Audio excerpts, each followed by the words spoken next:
starting into Halloween month with a little bit of chaos.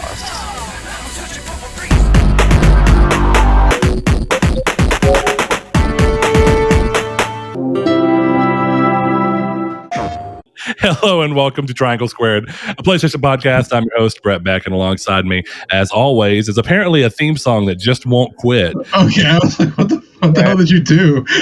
And Chris Figs and Saul Bridges, as usual. So wait, are we still going with this? We just completely, we're going. Okay. We're going in raw, as Eddie, I can't think of his last name, Eddie Murphy would do. Well, of course. Look at that. All I got to remember is Donkey.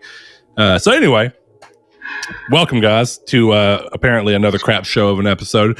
And starting off things as usual, if you want to stick around, figure out where you can keep listening to us if you're new to the show, or if you want to figure out how you can watch us instead of listening to us, of course, you can do that on YouTube. Bang, bang. But stick around. We get into how you can communicate with us and be part of the show's community's take section. But we start the show off the right way always, and that is a very simple, what have you been playing? Saul, I'm lobbing it to you first this time. You been playing anything good? The only game I played this week so far has been Dragon Age. It's been no, Dragon Age. Why not do I that? say Dragon Quest, right? Dragon Quest. I do it too. Don't worry. But yeah, Dragon Quest this week, and I did actually a start up of Slay the Spire again just for funsies, and because me and Chris were talking about something that you guys may see soon. May see soon. But yeah, not much this week other than like Yu-Gi-Oh! I didn't even play Sea of Thieves or Phasmophobia this week because we didn't do anything last night. We started kind of late into the night. You're right. So we just ended up dueling, and then I got into some Phasmo. Chris, by the way, me and you, Phasmo soon. Yes. Have you played the Asylum yet? I don't think so. I think the prison is my biggest map I've played. Yeah, okay. So we got to do the high school and the Asylum and have some good times with you. I'm down with that. So, Saul, you still liking Dragon Quest 11? Yeah, I love it. I know it's going to be a long game, and that's why I picked it on Switch to play, so I can pick up and play it wherever I am. Whether it's the couch in the living room or, in the game room while watching a TV or something.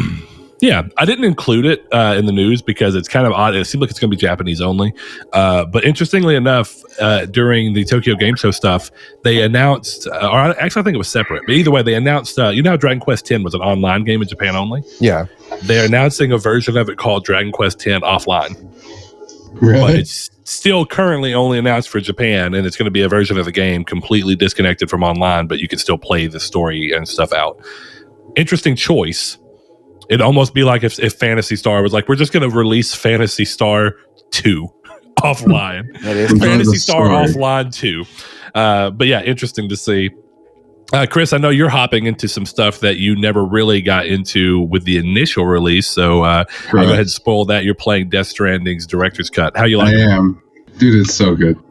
That game is incredible. I'm pretty blown away by it, honestly. It's an interesting game, in all honesty. In every facet of the word, it's a game that you have never played anything like it, and the chances that you're going to play something like it again anytime soon are probably low. Yeah. Unless it's specifically from Kojima and a sequel. Right, exactly. Which doesn't seem likely, I guess. I don't know. I don't know. You know, there was a while back where Norman Reedus had mentioned that... Oh, yeah. Yeah, that he's heard that they were working on finalizing in the second one. So, something to think about. I guess without spoiling, I wonder what they could even do, because I saw a theory of someone saying they would want to see like a prequel.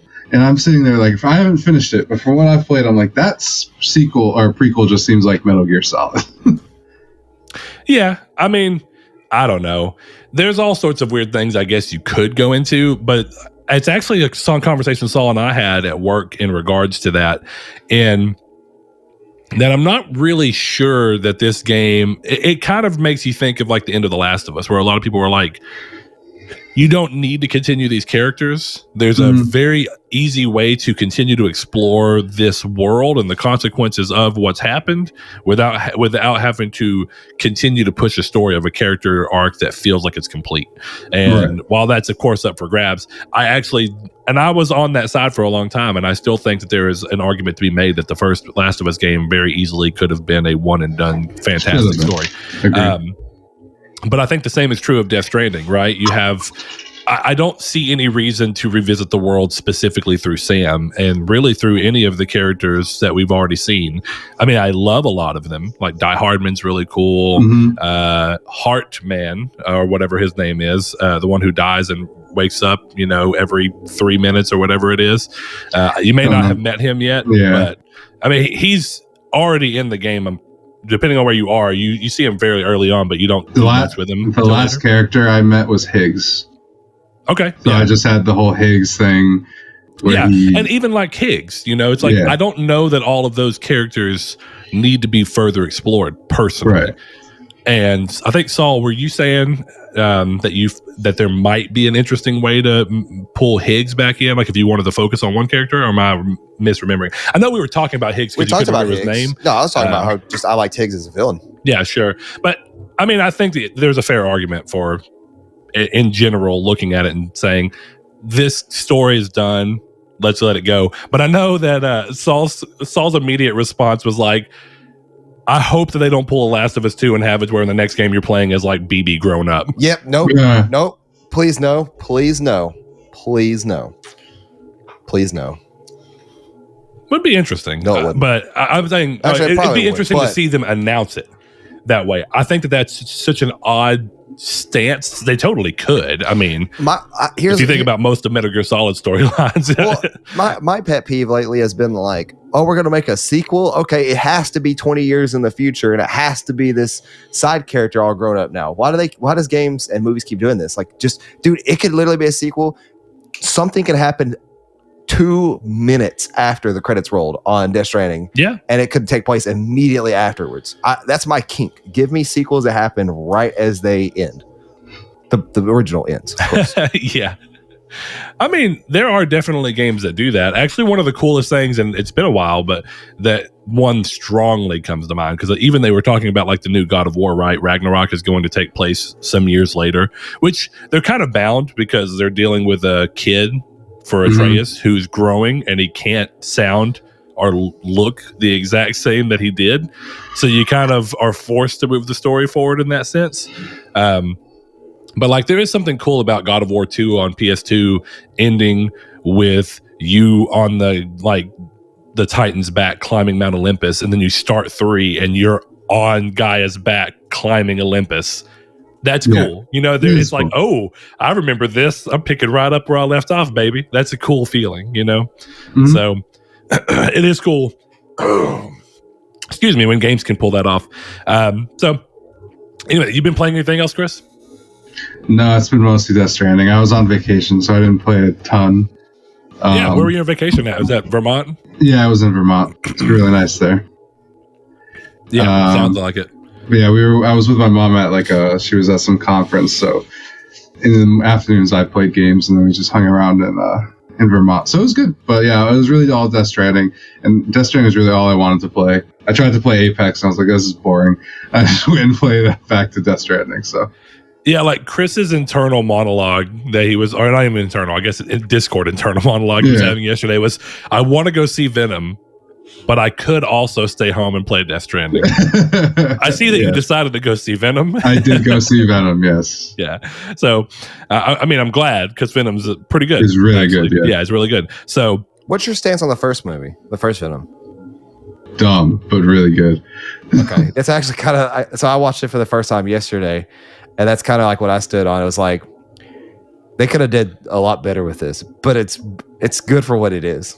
Yeah, I was telling him that the biggest problem with the first movie is that it has an intro, and then immediately after the intro, it has a second intro. It absolutely does. Like, and it completely ruins any pacing that the story has at the beginning, which is unfortunate. But the movie does get better after that. Like, if you almost just start the movie from the second intro, you're in a better experience. You're a little more lost, but it works out. That's cool. I know that you were talking high about Tales of Arise whenever you're playing it. I mean, I know you haven't beaten it yet. Do you think you're going to get back around to it soon? I think I will. Something happened in the story, and for some reason, it just kind of took me out of the experience a little bit, and I haven't played since then. Okay, so something big, or just something that you didn't care for? I don't know. I don't want to. Something happens with characters, and your party shifts, and I just kind of got to that point I was like, I care less right now. So every Tales game. I guess so. Sure. This is my first one. Yeah. It's unfortunate, but really there almost always is something where it's like, oh, okay, well now we're going to have it to where Arvin, this guy that you really like and think is cool and has been helping you out, suddenly, oh, he's from this other world and he's really a bad guy and he's been working against you the entire time. Oh, but not really. Nah. Oh. Though I think that's Arvin, not what I happened, genuinely can't remember his name. Yeah, I'm not saying exactly that. Yeah. But I kind of just slightly spoiled something in Xillia. I mean, Xillia's good. Xillia's a 10-year-old game at this point. If you haven't played it, then Symphonia is my favorite. Or Heart R, which is... Yeah, Hearts R was pretty good on Vita, too. I want to play the Vita version of that. Still $30, so... Ooh. That's not bad at all. Yeah, it's not terrible, but it's also surprising considering it's a Vita game. I'm not paying $30 for a Vita game. But the amount of time you get to spend with it's fun, and it's worth the $30. I will say Tales games are long, and so if nothing else, it is hard to completely argue their value. I mean, I wouldn't say it's not worth $30. I'm saying I would never pay $30 for a Vita game on the store. Hey, that sounds like a conversation we had like 4 episobles ago. Listener, if you haven't listened to it, go check that out. My sense of value is not that much money. Well, that's cool. I ended up getting back to Deathloop I never got away from Deathloop. It's actually the problem. Yeah. And I got the platinum, so I did it, boys. I did the deal. Proud of you. Very good. Very great game. And I got further into Kena, and Kena's a weird situation. Mm-hmm. It's a really great game, and I love so much about it. And really, there's not a single thing I don't love about it.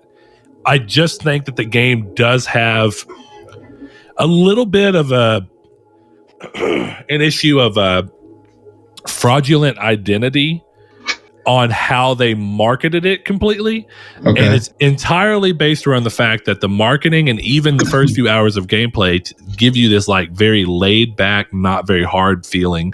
And it has like Zelda-esque moments like I was talking about where it feels like you're puzzle solving and stuff like that. But the combat's not really hard. The puzzles are fun. You're never going to get up to a point where the average person might hit this thing of like my level of enjoyment to the level of difficulty are not equal. And I think that there's a big shift that happens that you might have seen people talking about on the internet. Because, I mean, it is something. And it's one of those things where it's dependent on how much you really like this type of thing. But the game suddenly, at the first real major boss, shifts entirely to a very skill check based boss fight. I don't want to call it Soulsborne because I don't think it is. But if you want to look at the idea of a Soulsborne being like, hey, this boss here is a check of seeing how much you've paid attention to what the game has exposed you to. So in this area building up before, we've kind of introduced this mechanic, and this mechanic, and we're going to see how well you really paid attention. And we're going to make sure that it's a little hard to really use that. So in that sense, it's also a Zelda-like thing because a lot of Zelda games use, here's a mechanic we set up and you're going to pay off with it in the boss fight. But this one gets significantly harder really quick. Like I had never died in the game at all. And then I died like the first 10 times against the boss. That's on crazy. Normal difficulty. Because I did start my week with a little bit of Kena. And I did get this feeling that turned up any higher than what I was playing as, it would kind of get to a point where I guess Soulsborne, like you said, isn't the right word, but close to it. And then I don't know, I have issues with it in terms of just navigation. I think the map is terrible. So that's me, but I haven't gotten to the first boss, but I'm not surprised by what you're saying. Yeah, I mean, I definitely felt like it was pretty easy going for the most part up until then. And then after that, the game kind of starts throwing stuff at you a little harder. And then you get the second main boss, and she's also very difficult.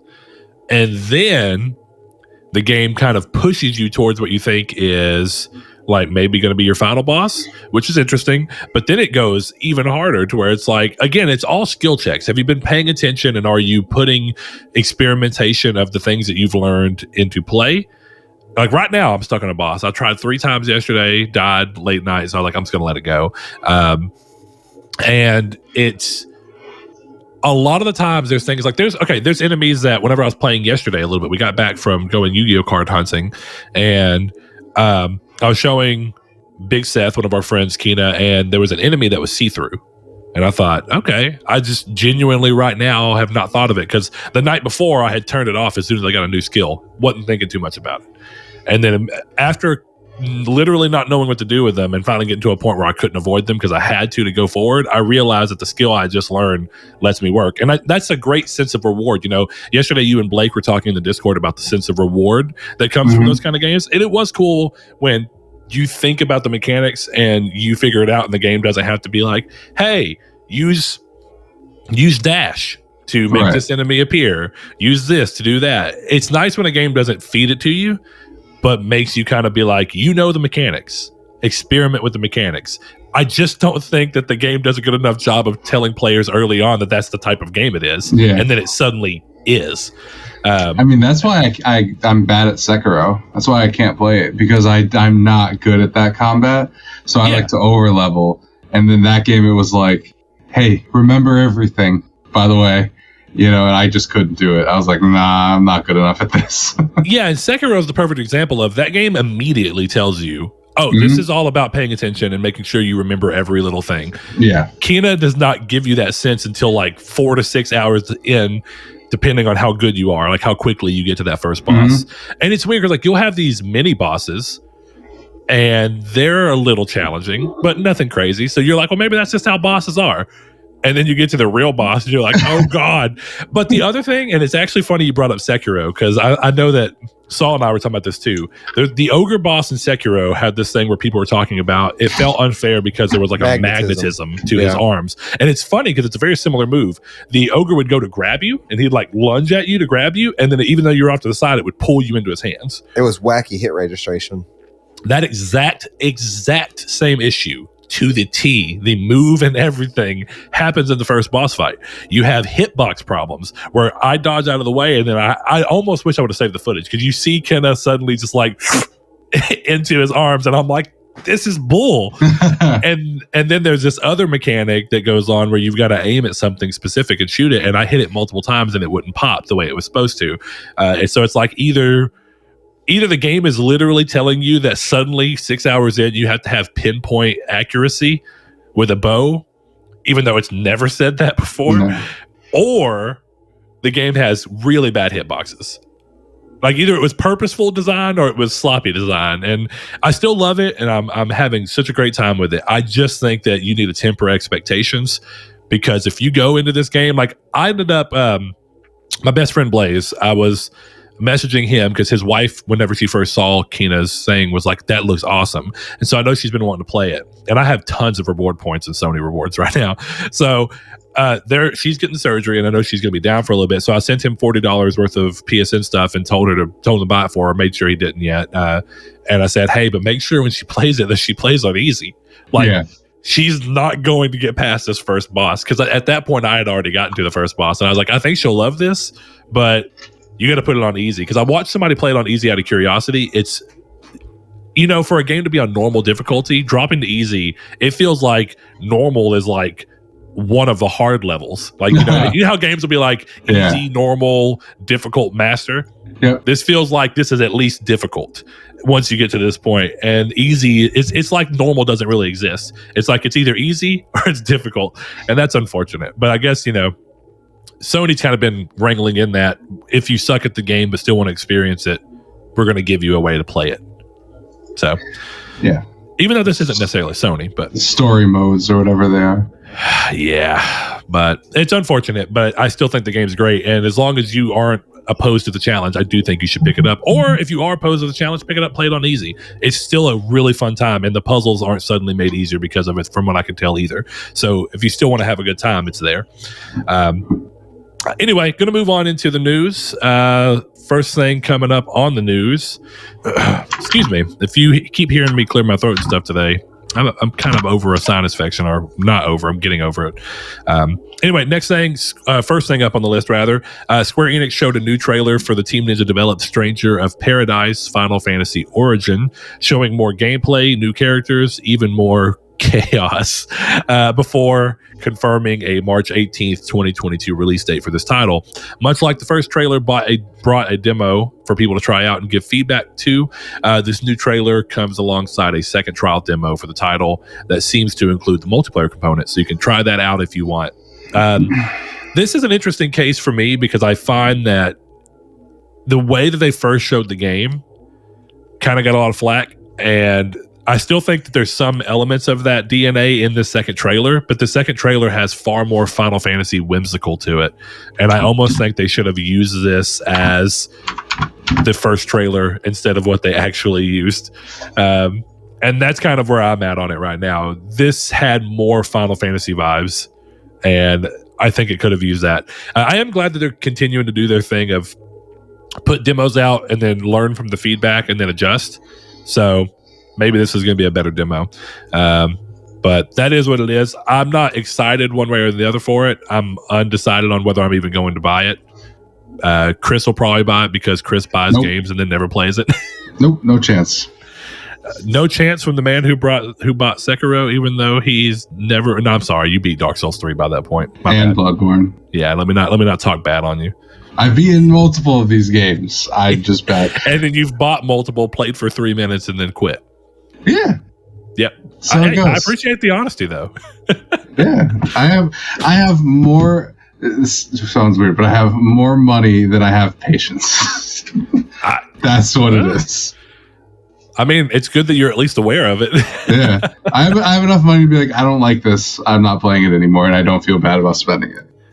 Did you? I mean, you may not have because it sounds like you just aren't interested in general. But did you play the first demo? No. Yeah, I didn't. But I have some feedback on the demo if you'd like, because one of my buddies played it. Oh yeah. Mm-hmm. Wait, on the new one or the original? The new one. Okay. He says, I'd say Stranger runs at 20 to 30 frames with dips as low as 10 at times, and no way it's even 1080p. Easily the worst looking game I've ever played on PS5, and both demos having PS5 exclusive, even though it's cross-gen. I'm not hopeful it will get any better. Ooh, that's rough. The combat is good because it's Team Ninja and every game they make has real good combat, but the performance is unreal. It's like 720 dropping below 30 FPS on performance mode. I wish I was kidding. I don't even know if it's 720p. It looks that bad. So, if you like the gameplay, I guess you could try it. Well, that doesn't sound like it's good. Yeah, of course I expected combat to be good, but that's unfortunate. Yeah. This is kind of where we are. So, all right, next thing up, PS Plus games for October have been revealed, and subscribers can check out PGA Tour 2K21, Mortal Kombat 10, or X as it's shown, stylized, and a multiplayer tactical first-person shooter title called Hell Let Loose that sees players fight in World War II inspired battles with a 50v50 squad. Yeah, not a terrible month, not a great month. This is very in between, and I'm a little surprised that they didn't try and lean into any kind of October stuff. But I guess what happens is you get to this point where, well, hold on, what's up? They did. Castlevania Requiem is also free.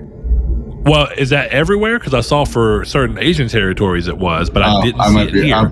My bad. I might be wrong then. I saw that. And that's what surprised me, because I would have thought the same thing. Okay, a Castlevania game would be cool.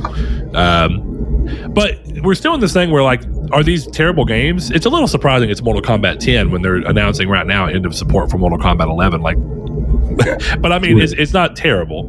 PGA Tour 2K21 is not terrible if you like golf games. It's a decent variety. I mean, it's a sports game, a fighting game, and then a first-person shooter. But I don't know. I haven't seen anything on Hell Let Loose. I do remember. I think it came out in like 2019 or something like that. I remember it was a PC only, if I recall correctly. I tried a little bit of the beta. I didn't like it at all. It was very slow, and it spawned me so far away that it took me probably 5 minutes to run to any sort of fight. And it's very tactical, so I got shot once and was immediatally dead. Deleted it instantly. Yeah. Not your bag, huh? No, thanks. Yeah, I don't know.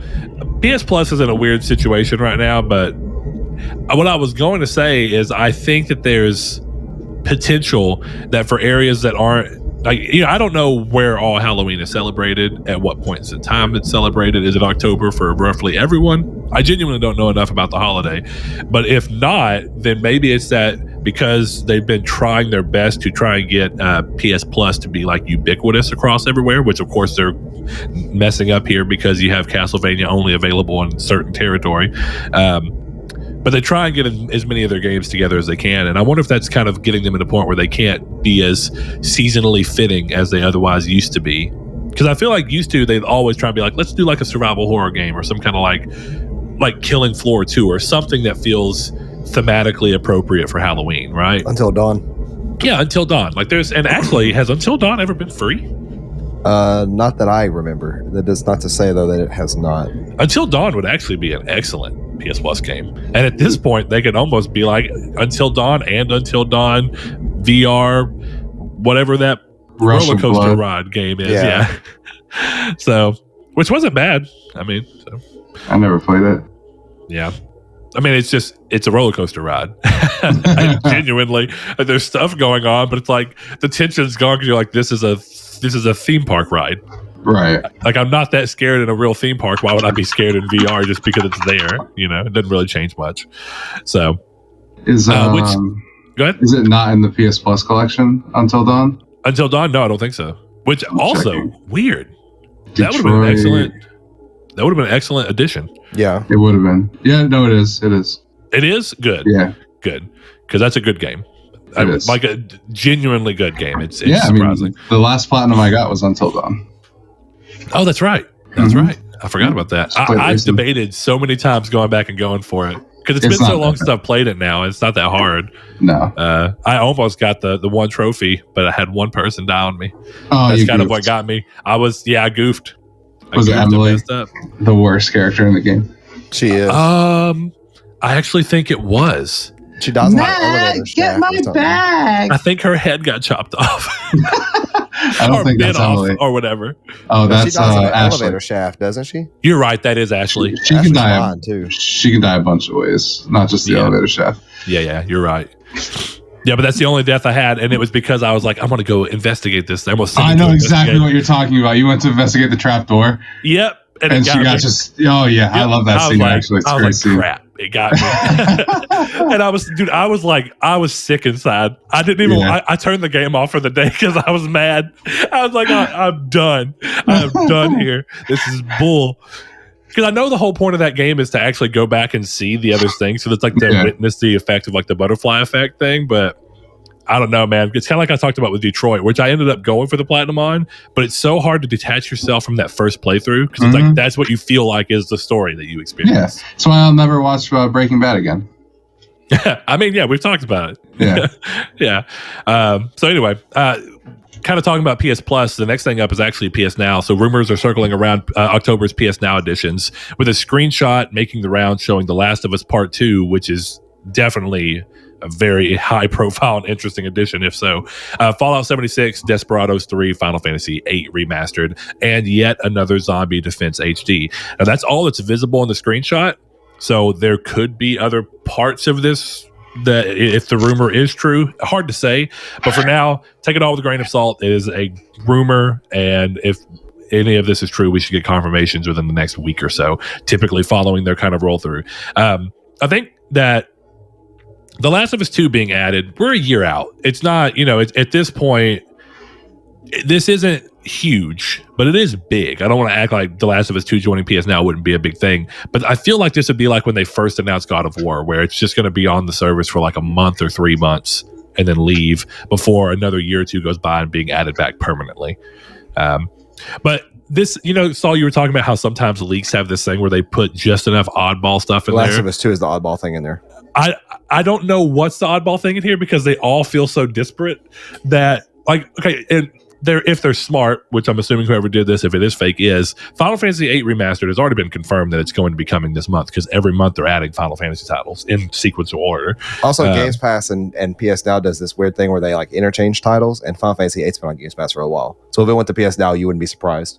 Which is why I think that they randomly pull for these leaks. They pull things from Games Pass, and they do the same try thing and for leak Games credence. Pass leaks. They pull stuff from PS Now. Yeah. And it's just like these games are just now like it makes sense. It's on Games Pass, so of course it makes sense on Now. Yeah, it's on a similar service or similar enough service. Yeah, I mean, I don't know.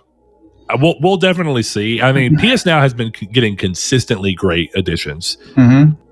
as long as you're a patient gamer. The biggest problem with PS Now is that if you're not a patient gamer and you get all these games day one and try and play the ones that you're actually interested in day one, then a lot of these are just like, cool, but dead on arrival because I don't need them. Like, I own Fallout 76. I own The Last of Us Part 2. I will say, Desperados 3, if that really does come, I was interested in trying it. And I think you were too, Chris. Yeah, I was waiting on a sale for it. So I will actually try that. That's something. Final Fantasy 8 Remastered I didn't pick up, so I would probably end up picking that up. But we're in this weird thing where I guess that's still the boon of what PS Now and Game Pass are, but for times where Game Pass doesn't have day one editions, which is true sometimes. Like Scarlet Nexus is finally being added to Game Pass after being rumored to be a launch title Game Pass, and it wasn't. And at that point, it's like, well, I've already bought it, and that's us, or me specifically in this case, or Chris actually for Scarlet Nexus. So these services still have that benefit, but I feel like they definitely far more benefit people who don't want to hop on and be part of the weekly talk going on around gaming, and more for people that just take gaming at their own pace, which is a good thing to do. I've kind of been trying to go back toward doing that, but still with a tinge of wanting to keep up with stuff. So we'll see. I mean, PS Now has been a fine service for a while. It's a fine service for a very select group of people. Chris, did you keep your PS Now sub? Yeah, I still have it. Yeah, I figured you would. I keep it because I get it half price. So I don't. It's kind of like I get my PS Plus half price, and I get PS Now for half price. So I'm paying the same for both services that I would have won. Yeah. So why not? I never play it. It's very rare. But we'll see what ends up happening. Next thing up, Sony are finally making good on game trials as they announced that PS5 users will be able to download titles and play for a certain number of hours per title free of charge to determine if they would like to buy it afterwards. The first two titles from Sony to support this feature are Death Stranding Director's Cut, which can be played for 6 hours, and Sackboy: A Big Adventure, which has a 5-hour trial period. Should you buy the game, your progress, save data, and trophies carry over into the full game, which is exactly what you want to hear. And I'm always a big fan of when demos do that. So, people have been talking about the return of demos for a long time, but for games that are long enough to allow this kind of thing, a game trial of anywhere from an hour to 5 hours, I think, is almost always going to be the better option to suffice and give people this feeling of like, I'm already this far into it, I'm enjoying it. If I buy it, I don't lose anything. So how do you guys feel about this? So I'm going to go for you first. What are you thinking? I'm glad that we finally get this. It's been in talks for a very long time now, in a way. Yeah, this has been in talks since the 2013 PS4 reveal. And I think it's great. As specifically, one of the first titles, Death Stranding Director's Cut. I think, honestly, that's one of the games that it gets a lot of negative connotations for just being a walking simulator, but it's like, it's more than that. You just got to play it to see. And then when you that's going to allow people to be able to pick it up and play it. And I think that's where that game gets its hook. And I think that a lot of games have that, where it's just better to pick up and play, and more so to throw it in a genre. And when you do that, you have the option to do that. It lends itself to being a more enjoyable experience, in my opinion. Yeah, I think that I think both of these are good examples because Sackboy is this weird thing where for people who didn't like Little Big Planet, they might look at this and think they wouldn't like this. Yeah. But Sackboy is a very different game. It doesn't even play like a Little Big Planet game. It's a 3D Mario game. Yeah, it's a 3D platformer game. Yeah. It doesn't even feel like Little Big Planet from anything other than visual tone and charm. It's got all the hallmarks, but the gameplay style itself, if what you didn't like was a certain type of the way that the 2D floating mechanics were in Little Big Planet, some people loved, some people hated. This gives you that ability to not be like, I don't want to spend $60 to find out that it's the same thing I didn't like before.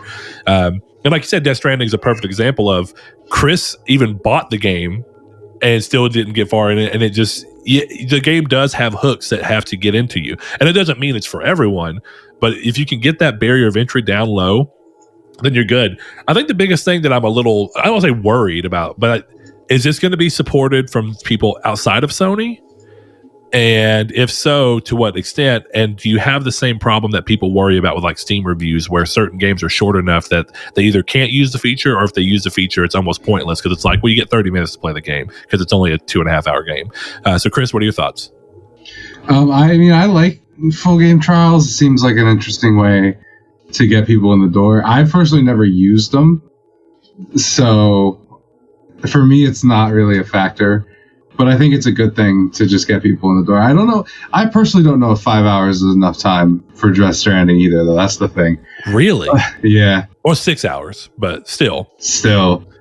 Yeah, I mean, with a game of that caliber, an extra hour is not really going to be the make or break difference. No, because I feel like with Death Stranding in particular, it's one of those things that until you really get a bunch of the upgrades, it doesn't help.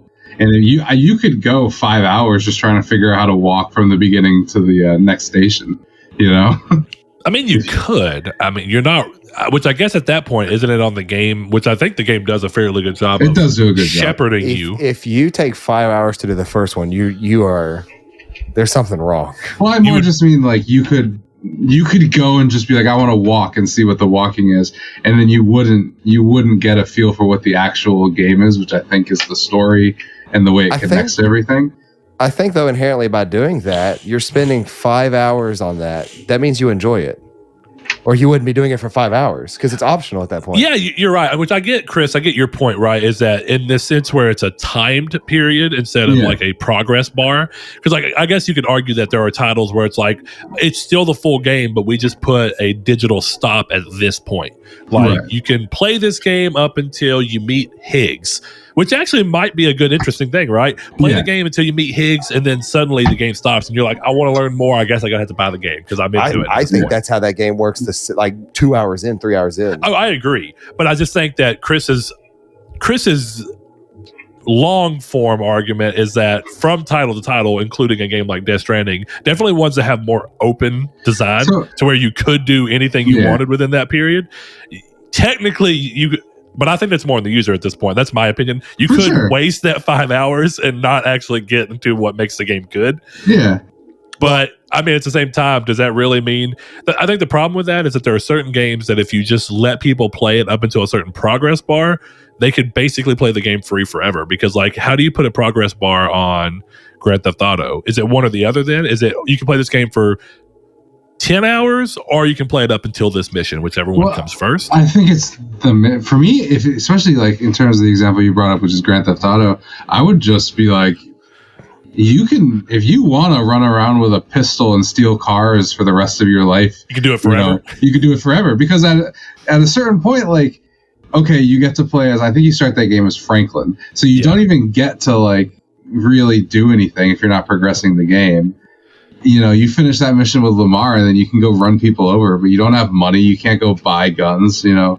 It doesn't take any away from the full experience of the game, which is my point with Death Stranding, right? Is you could play through a lot of that game and be like, oh, this is slow and doesn't really work. But then it's like, well, you didn't get the power skeleton, so you can't run and you can't carry as much stuff. So you're not seeing the real way that the game could evolve just a little bit further than where you're at. Like I got to Higgs. I've been playing for 12 hours and I just hit Higgs, you know? I mean, fair. And Higgs is, I think when I played the first time, I got to Higgs within like the first 6 hours. Yeah, I was going to say, it's definitely within the first 10. But also, I think demos are really subjective in a weird way, too. I've downloaded demos for games I never planned on buying just to see if I like the game.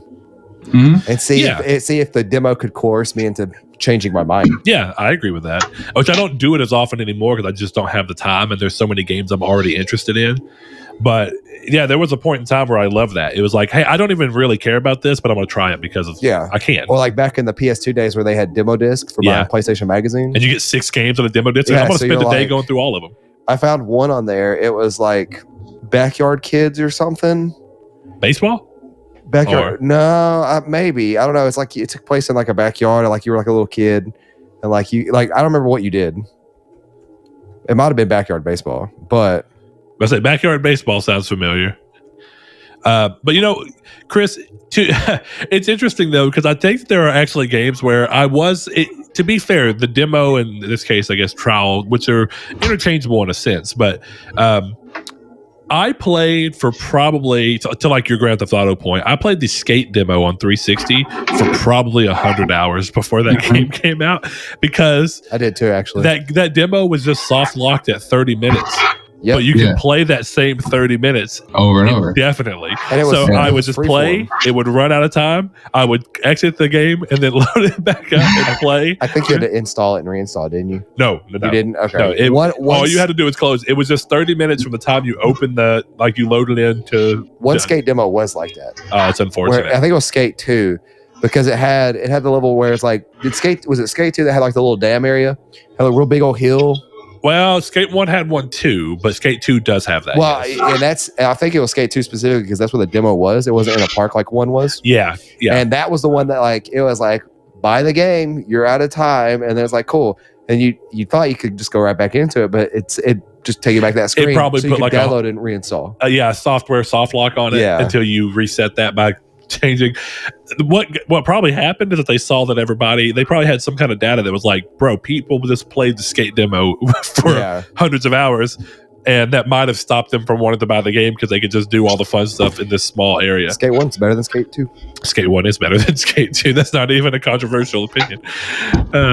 But yeah, I think that this is overall a good thing. And going back to the thing of whether or not other people are going to support it. I mean, EA have been doing this on their own for EA Play for a while. Mm-hmm. So it's more of like smaller publishers and stuff. Are they going to pull in? Like, am I going to be able to play like the Surge 3, which I doubt there will be, but am I going to be able to try that out on game trial through Sony's supported system on PS5 or not?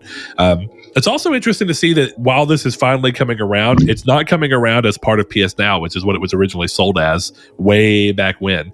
It was, you're going to be able to use the power of Gaikai servers to stream the game without downloading it and go through. It looks like now you go to the PS Store, you go to the game, and then you click where it says free trial and you download it and you play. And then when you buy it, I think you just literally unlock the soft lock in the software and then you just keep playing. I like that. That's very cool. So, I mean, it's interesting. We'll see how that ends up unfolding in the long term, but it's glad to see that something Sony's been talking about for not over a decade, but for nearing a decade. But close. Yeah, for nearing a decade has finally come around. God, hearing the words Gaikai come out of my mouth is interesting. So nobody remembers Gaikai. I mean, it's the whole reason PS Now exists. Next thing up, new Twisted Metal game rumors continue to build as it's now being said that the Destruction All-Stars developer Lucid, and if you don't remember Destruction All-Stars, I wouldn't blame you. That is, of course, a little car combat game that was PS5, not launch, but pretty close after launch game. The interesting part here that honestly kind of feeds into what happened with All-Stars is that the game is apparently going to be taking on a free-to-play model. Of course, this is just rumor, so supposedly, which would not surprise me because that's basically what happened to Destruction All-Stars. It went from being a $70 game to a $70 game that was free on PS Plus to a game that if for some reason you didn't have PS Plus, you could buy for $20. At this point, I think that they know that these types of games, or at least Lucid developing these types of games, is not going to support a $70 price tag.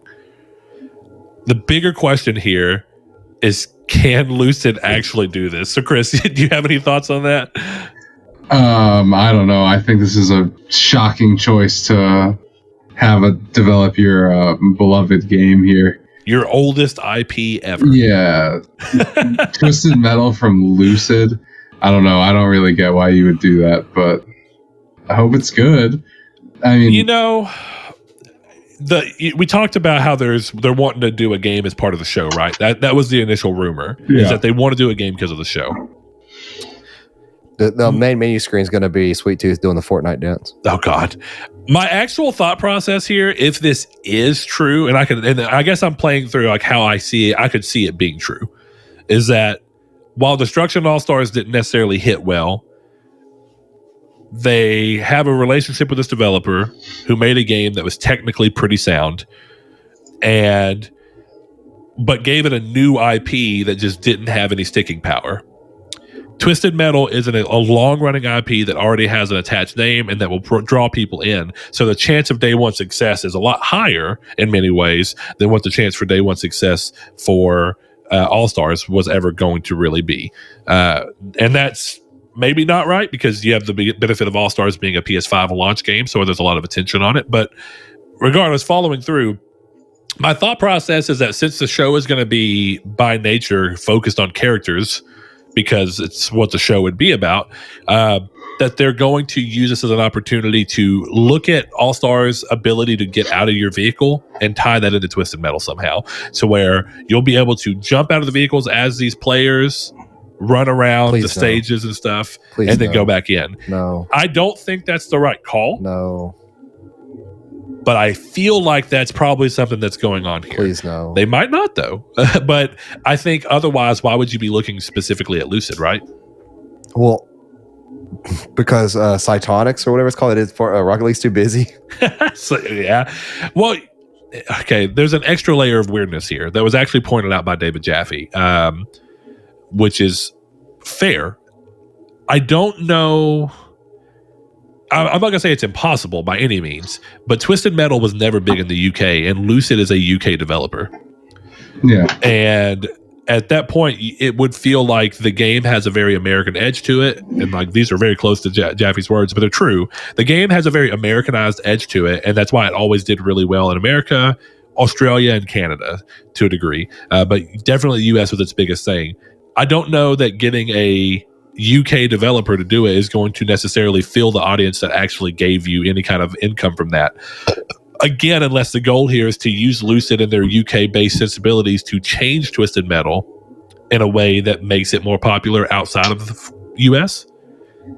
But at that point, why are you going to, I don't want to say bastardize, that's strong, but why are you going to take a franchise that you have a built-in expectation with and hand it to somebody to probably change drastically? I don't know. I don't really agree with any of that. I don't think I don't think it's going to sell anymore if it's made in the UK versus America. Oh, I don't mean that. I mean like I don't think that had any influence on it. Design choices that are different between the very heavy Americanized versions of Twisted Metal that Jaffe leaned on in the early 90s. You know what I mean?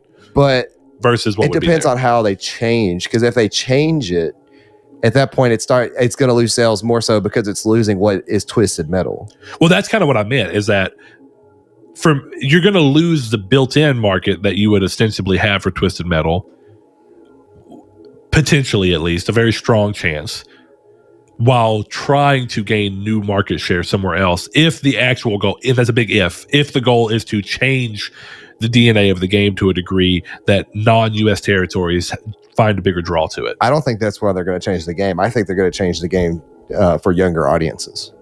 Really? So you think they take away the rated M edge to try and pull into that bigger, like PG-13 probably, what I should say, PG-13, but you know what I mean?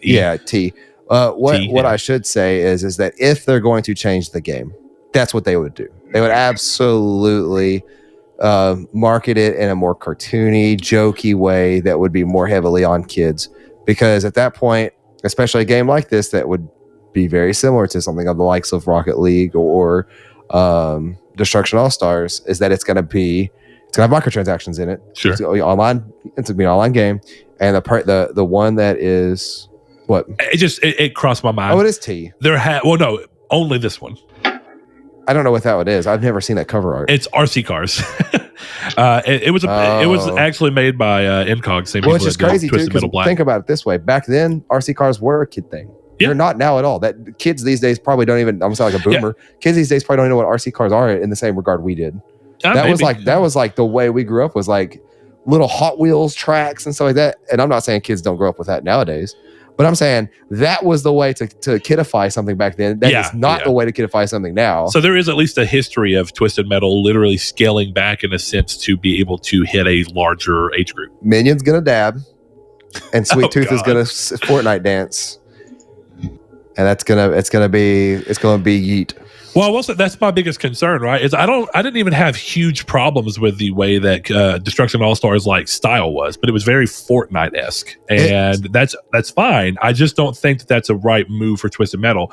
Not to say that they would do that if they even are developing it. It's just that's the thought that comes to your mind when it's the only game you've seen them do. I had two major problems with that game, and one was the getting out of car mechanic. While that sounded so cool on paper, it just failed miserably. It went from really fast pacing to like all of a sudden.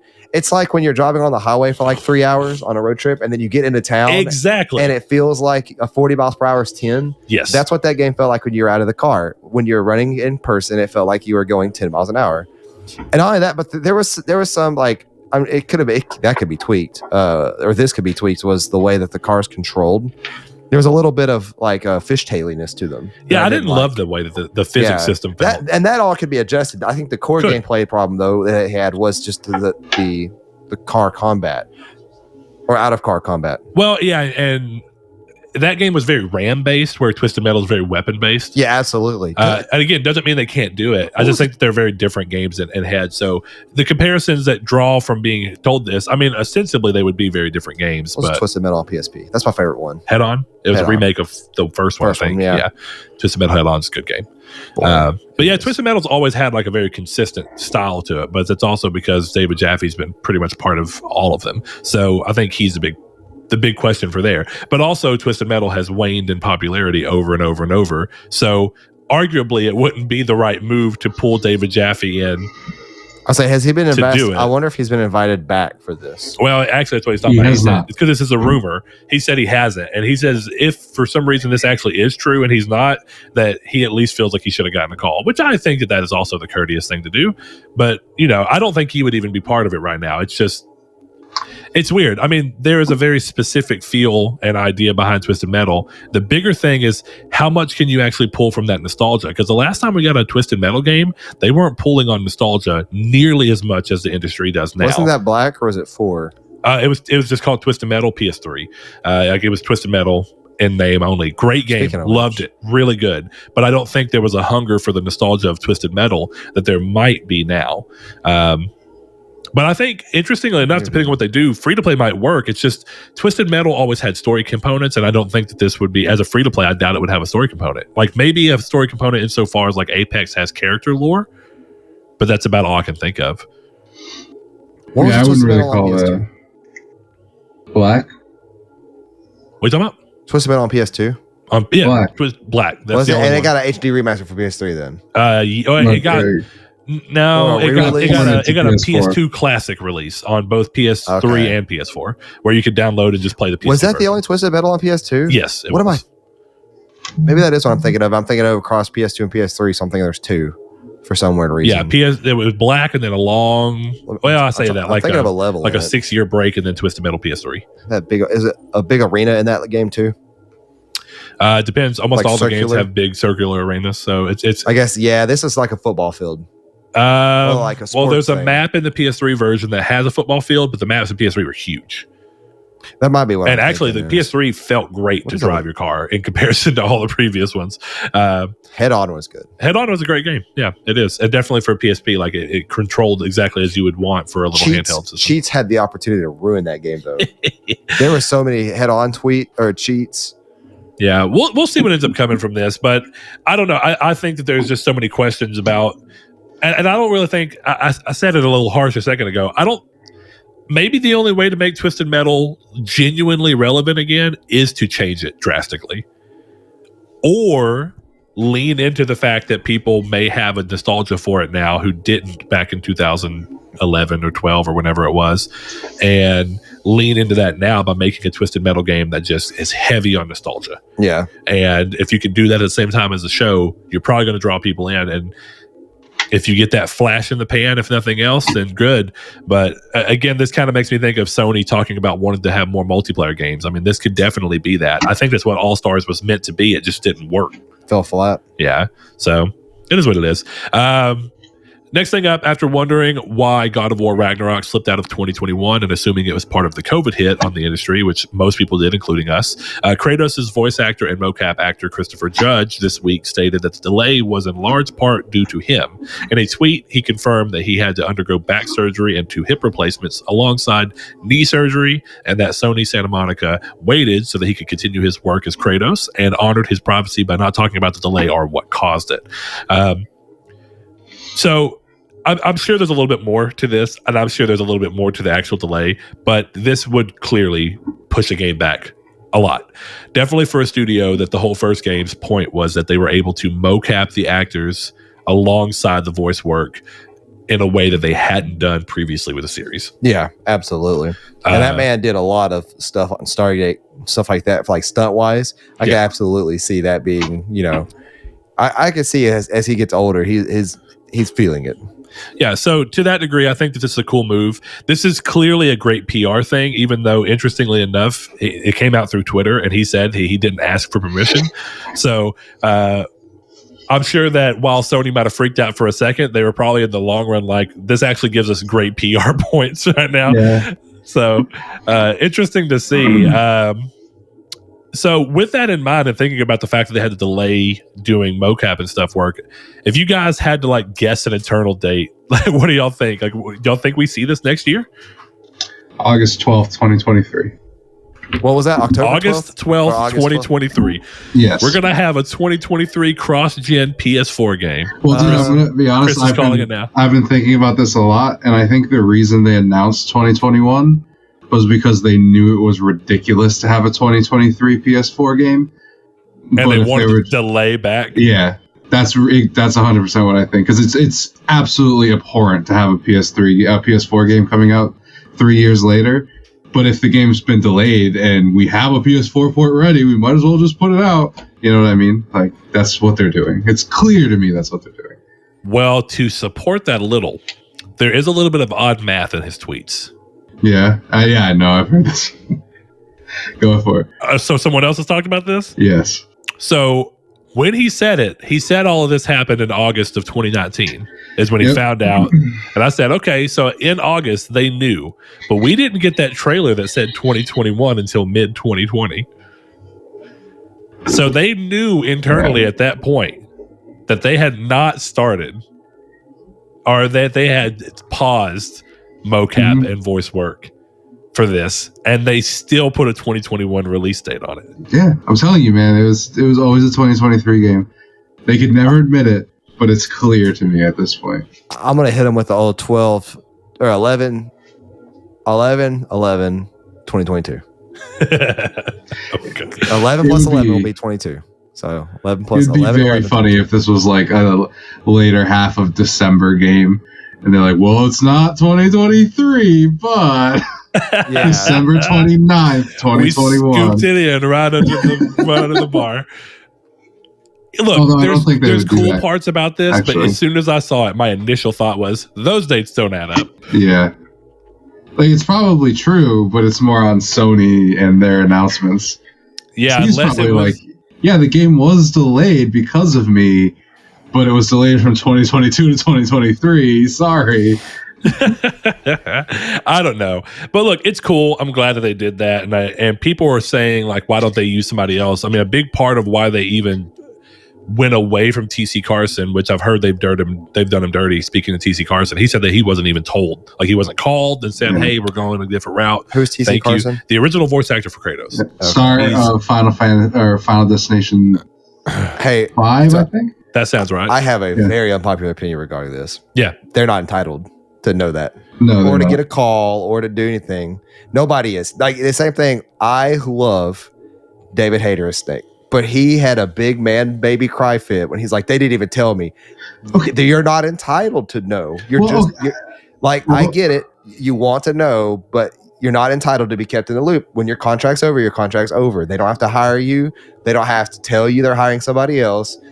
That's it. Like, no, that's how it is for any industry, for any contracted professional. It's a courtesy thing, I think, exactly. more than we're not saying that like they, and no one here, of course, including you, is saying that there's like some illegal big hit against crime against humanity.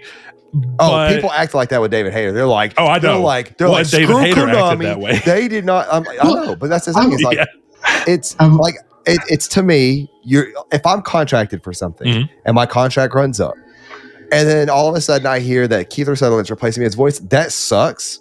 But I'm not going to throw a rant and say I wasn't told this, because it's not. I wouldn't expect to be told. So, and of course, this is just for their sake of, in case they were trying to say these are similar situations. TC Carson didn't make a big fuss about it. He was asked something in regards to an interview he was doing about how he felt about not going back to do Kratos, or why he didn't do it. And it was just, They didn't tell me that he was like, they didn't tell me. You know, I would have liked to have known, but they didn't tell me. And that was it. Yeah. And he's never really brought it up again. That's completely appropriate line of thinking. I'm just saying in the same vein of this, the way people freaked out with David Hayter is not appropriate, in my opinion. In large part because David Hayter freaked out. Yes. You guys can probably answer this question for me, but I've always been trying to figure this out because I'm not a huge Metal Gear Solid fan. David Hayter did not get replaced in Metal Gear Solid 5. He got replaced in Ground Zeroes. But he's playing a different character. Who's he? Kiefer Sutherland is... No, yes, he is! No, hold on. He's playing a character. You're all right that he's not. He's playing a character that David Hayter has voiced in a previous game. So hold on. I'm going to say this right now. If you don't care about Metal Gear Solid 5, skip the next 2 minutes. Start now. Okay. So Metal Gear Solid 5. There's real big boss in the beginning, and it's still Kiefer Sutherland. Okay. He's the one that carries you out of the hospital. Also, not only that, but he's Ground Zeroes, which is real big boss, and that's also Kiefer Sutherland. Yes. But there's theories that all that's hallucinations made up by Psycho Mantis to prove that, like, technically Big Boss was never in that game at all. Because that's what my whole thing is, because I know... That's a theory. I know V is a different dude, so to me it always made sense that Kiefer Sutherland was playing him and not David Hayter. That I've said that before. That is perfect. That makes perfect sense. And here's what I say is that even though at the beginning you see he calls himself the character from Moby Dick. The main character's name in Moby Dick. I don't know why. Ahab. Yeah, he calls himself Ahab. Yeah. And it's still Kiefer Sutherland, but it's supposed to be Big Boss. Yes. And I still, in my mind, think that, like, that person was never there. That, like, that's his savior. That he's dying or in the process of dying, and he's using that as a way to get out. And it's a mental thing. Because I always interpreted it as everything in the hospital was basically them passing on to convince him that Big Boss was real, like and a show. That he was, exactly. Like that's. I thought that so too. That he would commit to the bit, basically. Yeah, I thought that too. That like the whole Psycho Mantis showing up and Psycho Mantis was controlling Volgin and all that mess. Which that's another spoiler, I guess, is that Fireman is Volgin. If you could not tell by looking at him. But yeah, like that's that. I've had that theory too. It's never stated that, and it's the way Psycho Mantis is technically an anti-hero in that game too. Mm-hmm. But yeah, it's so really the biggest thing there is that Big Boss, at least so far as the game says, and not some weird conspiracy theory that deals with it. And I'm not saying that can't be valid, but with what the game presents you, real Big Boss is at the beginning of the game as Kiefer Sutherland, and Big Boss has been voiced in previous games by David Hayter. That's where the disconnect happens. But you can get away with theorizing that Ahab is not really Big Boss, and that's a mental thing that's going on with you, and that Kiefer Sutherland is the medic from the helicopter. What gets wacky is that did Ground Zeroes actually take place? Because if it did, that was definitely Big Boss there. Yep. Because Big Boss was 100% saved by the medic, who is the main character of 5. But was that all like a mind trick too by Psycho Mantis? That's where it gets kind of wacky. But that's all conspiracy theory. I'm still one of those people. Metal Gear Solid is one of the best Metal Gear Solid, or Metal Gear Solid 5 is one of the best Metal Gear Solid series. But there is no bad Metal Gear Solid game. I think I agree with that. I don't ever. I've never said that 5's a bad game. I've said 4 lends itself to no replayability. I disagree vehemently with that. 4 is one of those games that, like, as much as I love it, I would replay 4 now after it's been 12 years since I last played it. I've played 4 twice. I've played it so to that degree, it was clearly replayable. But I've been having the urge to play it again. We're talking about opinions here. So first of all, sure, you're right.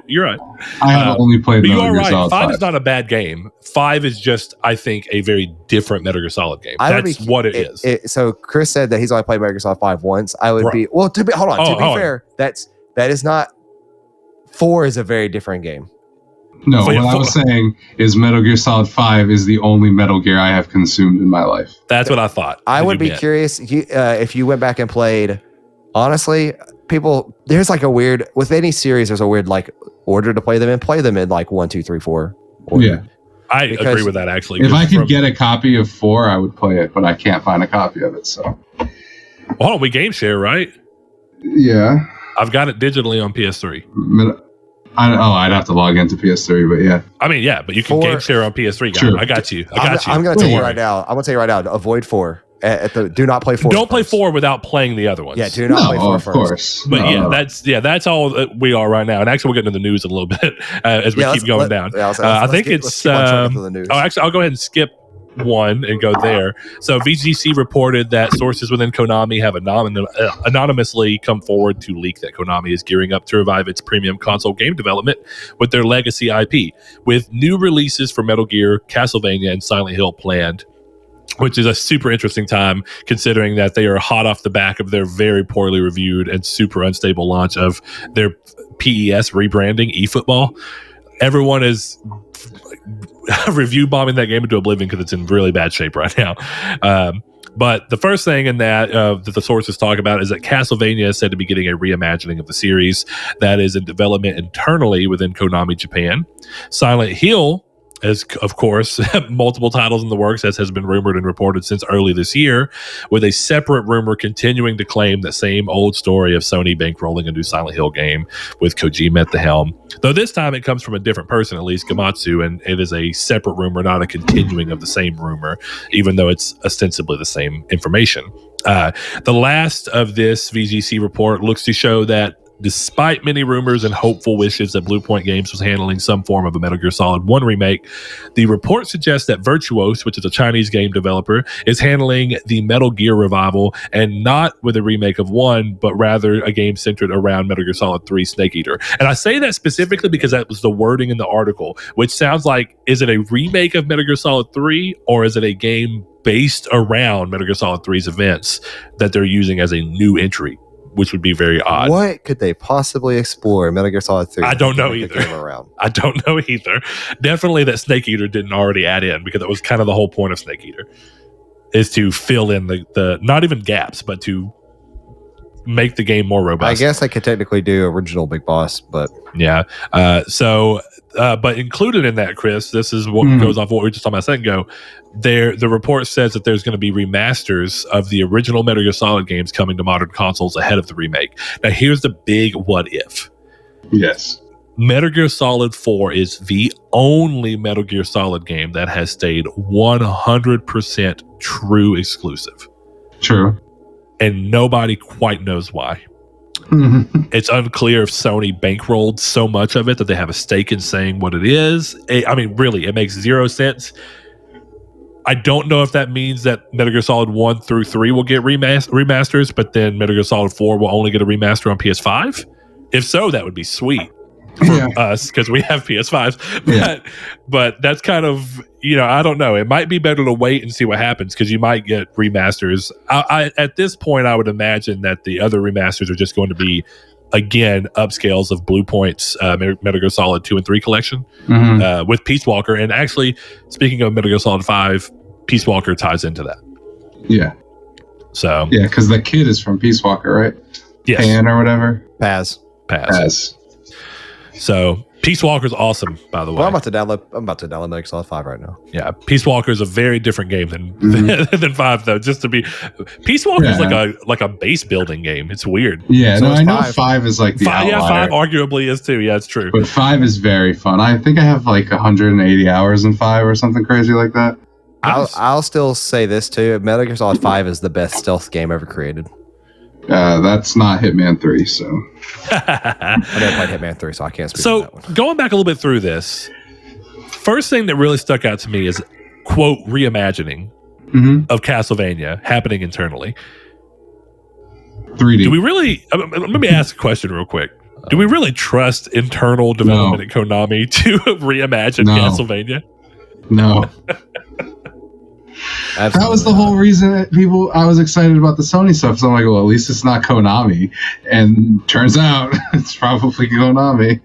Well, what's interesting here is that the last time that we got a new Castlevania game, like a really new Castlevania game, Lords, right? Was Lords of Shadow. Yeah. Which the interesting part is that was external. That wasn't even internal. They didn't want to handle it in size, and they sent it to someone else. Now, Lords of Shadow was more than not, most people liked it for Castlevania, but there are definitely people that don't. Where they really hit the stone where just everyone was like, F off, was Lords of Shadow 2. Yeah, I've heard. Everyone was just like, nope, you lost it. But the interesting thing here is that I was telling Saul, everybody's so hyped for Metroid Dread, and that's actually the exact developer who handled Lords of Shadow, and Lords of Shadow 2, as well as Mirror of Fate and whatnot. But I don't think that there's an issue in reimagining Castlevania. No. I just don't think that's the developer to do it. No. The weird thing is that we're in a world where Bloodstained exists, and Bloodstained is the reimagining of Castlevania. It's already there; it exists, and I don't know how Konami can really do that better. And that's not that they have to, because even if we get a game that's just as good as Bloodstained out of them, which hopefully we would, that's just more great games. True. But you do have a bar that's set from the original creator who's out doing his own thing. I hope they're just smart enough to bury the hatchet with these people and be like, hey, it's Shinji Mikami, right?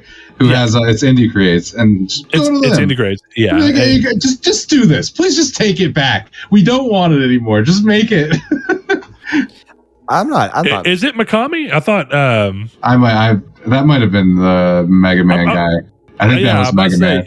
I don't think it's Mega Man. He's Resident Evil. Yeah. Yeah, Mikami's Resident Evil. I can't believe I pulled out the Resident Evil creator. Yeah. Now that you said that, I can't. Inafune is his name, yes, right? Inafune. Kaiji Inafune. Inafune, whatever. However you say his name. Yeah. You're probably right, Saul. But yeah, Kaiji Inafune. Yes. He's the one who did Mega Man, and he's Mega Man. Let's see, because I know he's the one who went on to do that. To do. Mighty Number 9, which did not do well. What are we talking about? That's Inafune. And then Castlevania's creator, the original developer, which is not Inafune either. It's I can't believe that we're even at this injunction. I actually don't know if I know that guy's name. Sorry. Off the top of my head.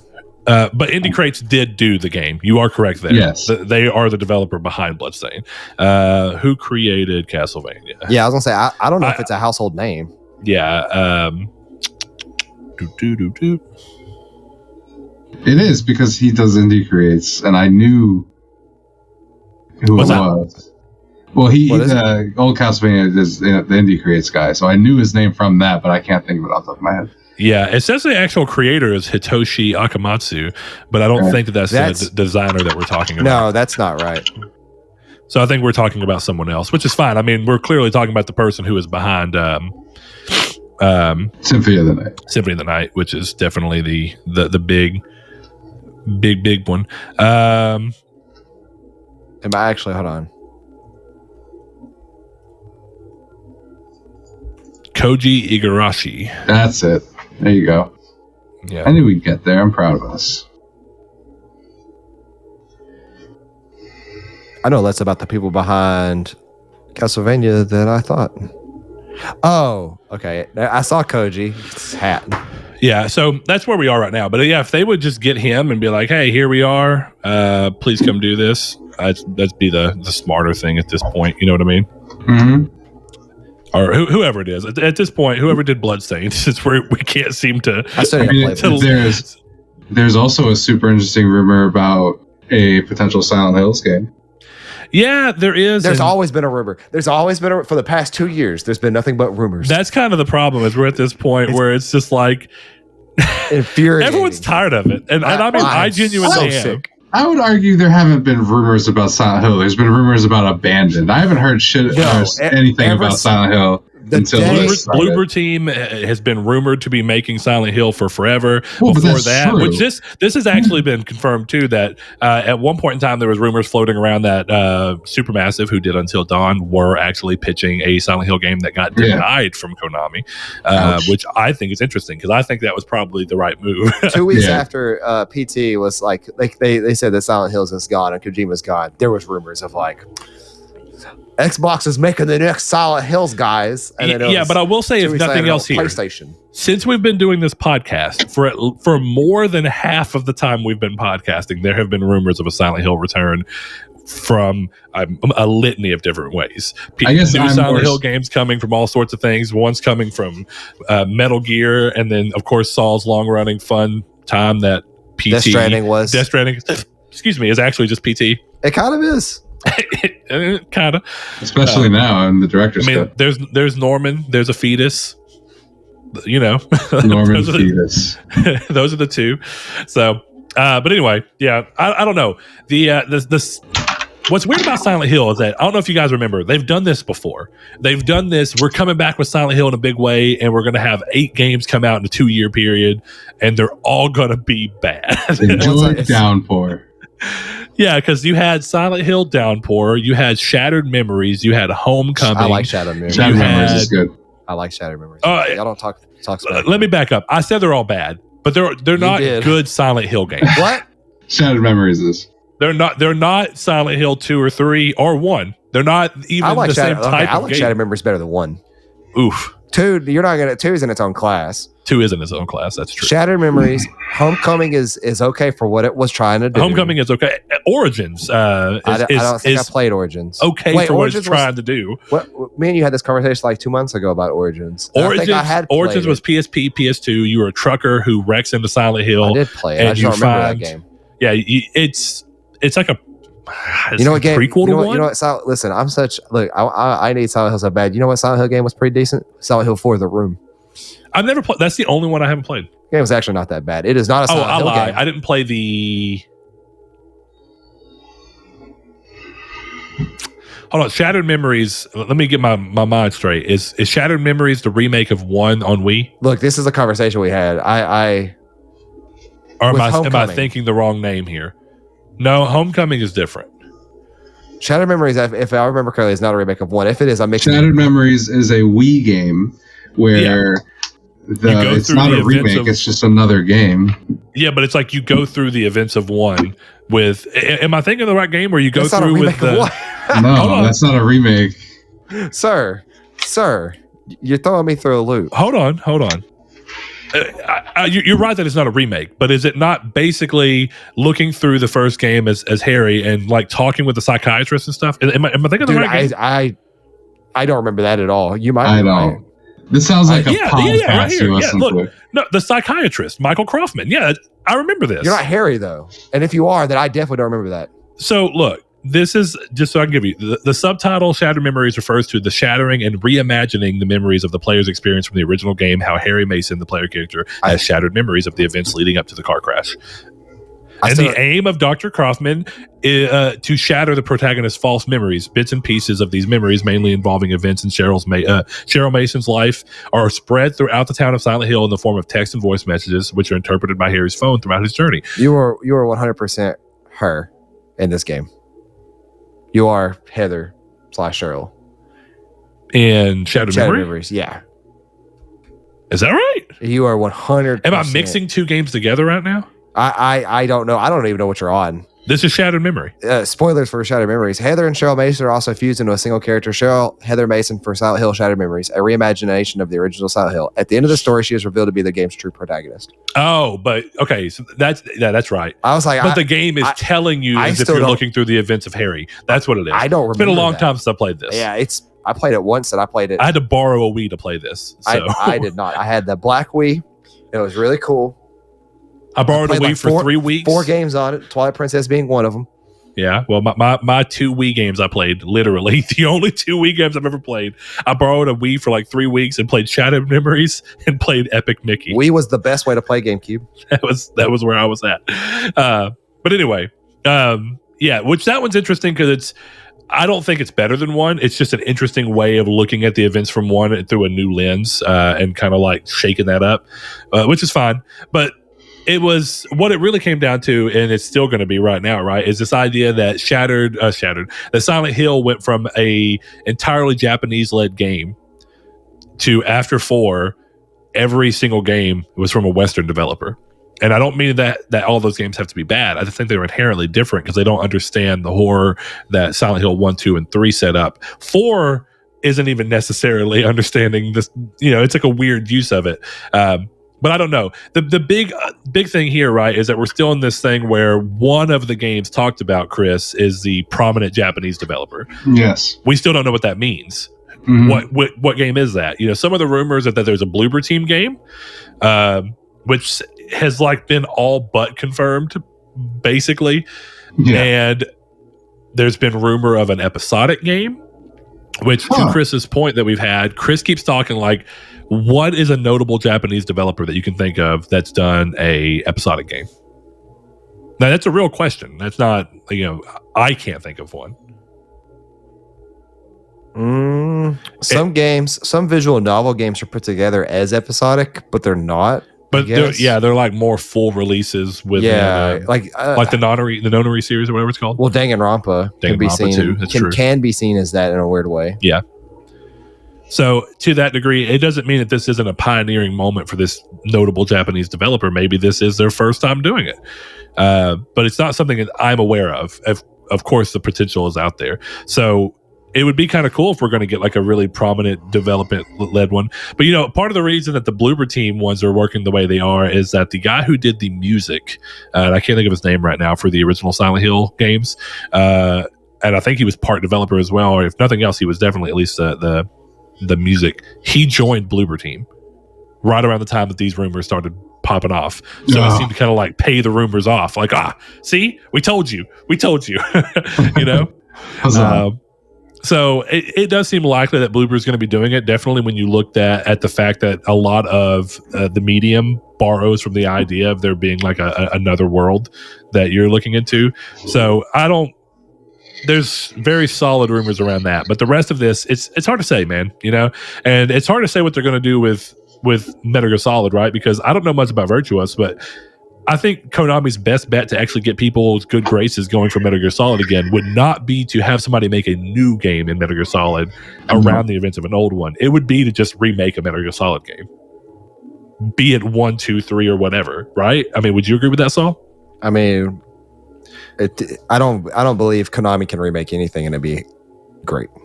Have Konami done a remake?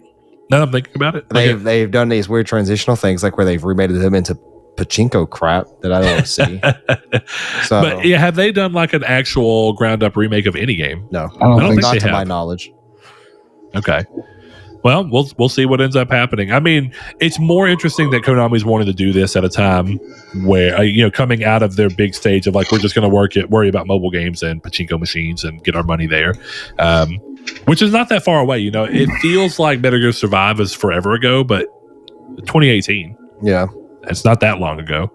4 years of them just kind of ruminating on what they want to do. But we'll see what ends up happening. In this, The Last of Us 2, we were talking about Last of Us Day last week because we were recording while it was going on. It did not bring a reveal for DLC or multiplayer, but did see Naughty Dog confirm that development on multiplayer game is still active and that they will, quote, show it when it's ready. We also got a screenshot of Joel and Ellie from filming of the HBO series, which looked surprisingly good, actually. Mm-hmm. I shouldn't say surprisingly. It looked good. It's not a surprise. I mean, it's being made by top class people with a budget that's out of this world. It's gonna look good. Top class people with top class money, baby. Yeah, that's what it is. And it's still cool to see that. I think this is the way to do it, right? If you're going to do media that's not games, you need to have the people who are responsible for the creation and some of the head writers. That way you keep a tone and a feel. And kind of keep that, because I think all the Hitman movies and stuff we've had and all that, it's none of them feel like the games, which also is because there's introducing way more talking and stuff than the Hitman games really had. But still, the point stands. The Tomb Raider movies, I don't even really mind them. They're not terrible movies, but they're not Tomb Raider. They don't really feel like Tomb Raider in any real solid way. So here we are. Next thing up, PlayStation finally and officially welcomed Bluepoint Games, as we realize that they're not the ones making Metal Gear Solid, into the PlayStation Studios family after what feels like the worst kept secret in gaming as of late. During this, their next project was discussed lightly, and it sounds like it will not be another remake or remaster, but rather something new. The quote in question here is important. That's why I want to say it out. It comes from Bluepoint's president, Marco Thrush, who says, quote, "Our next project, we're working on original content right now. We can't talk about what that is, but that's the next step in the evolution for us." Everyone immediately jumped towards thinking that means new IP. And while I would totally love to see that, I don't have any problems with that. I don't see that. I think that this is them making a new entry in some kind of dormant series and they're spearheading it. Yeah. And I can attest to the fact that while it's out there through someone else's lips now, at least on the podcast format, Chris has been saying for at least a year Yep.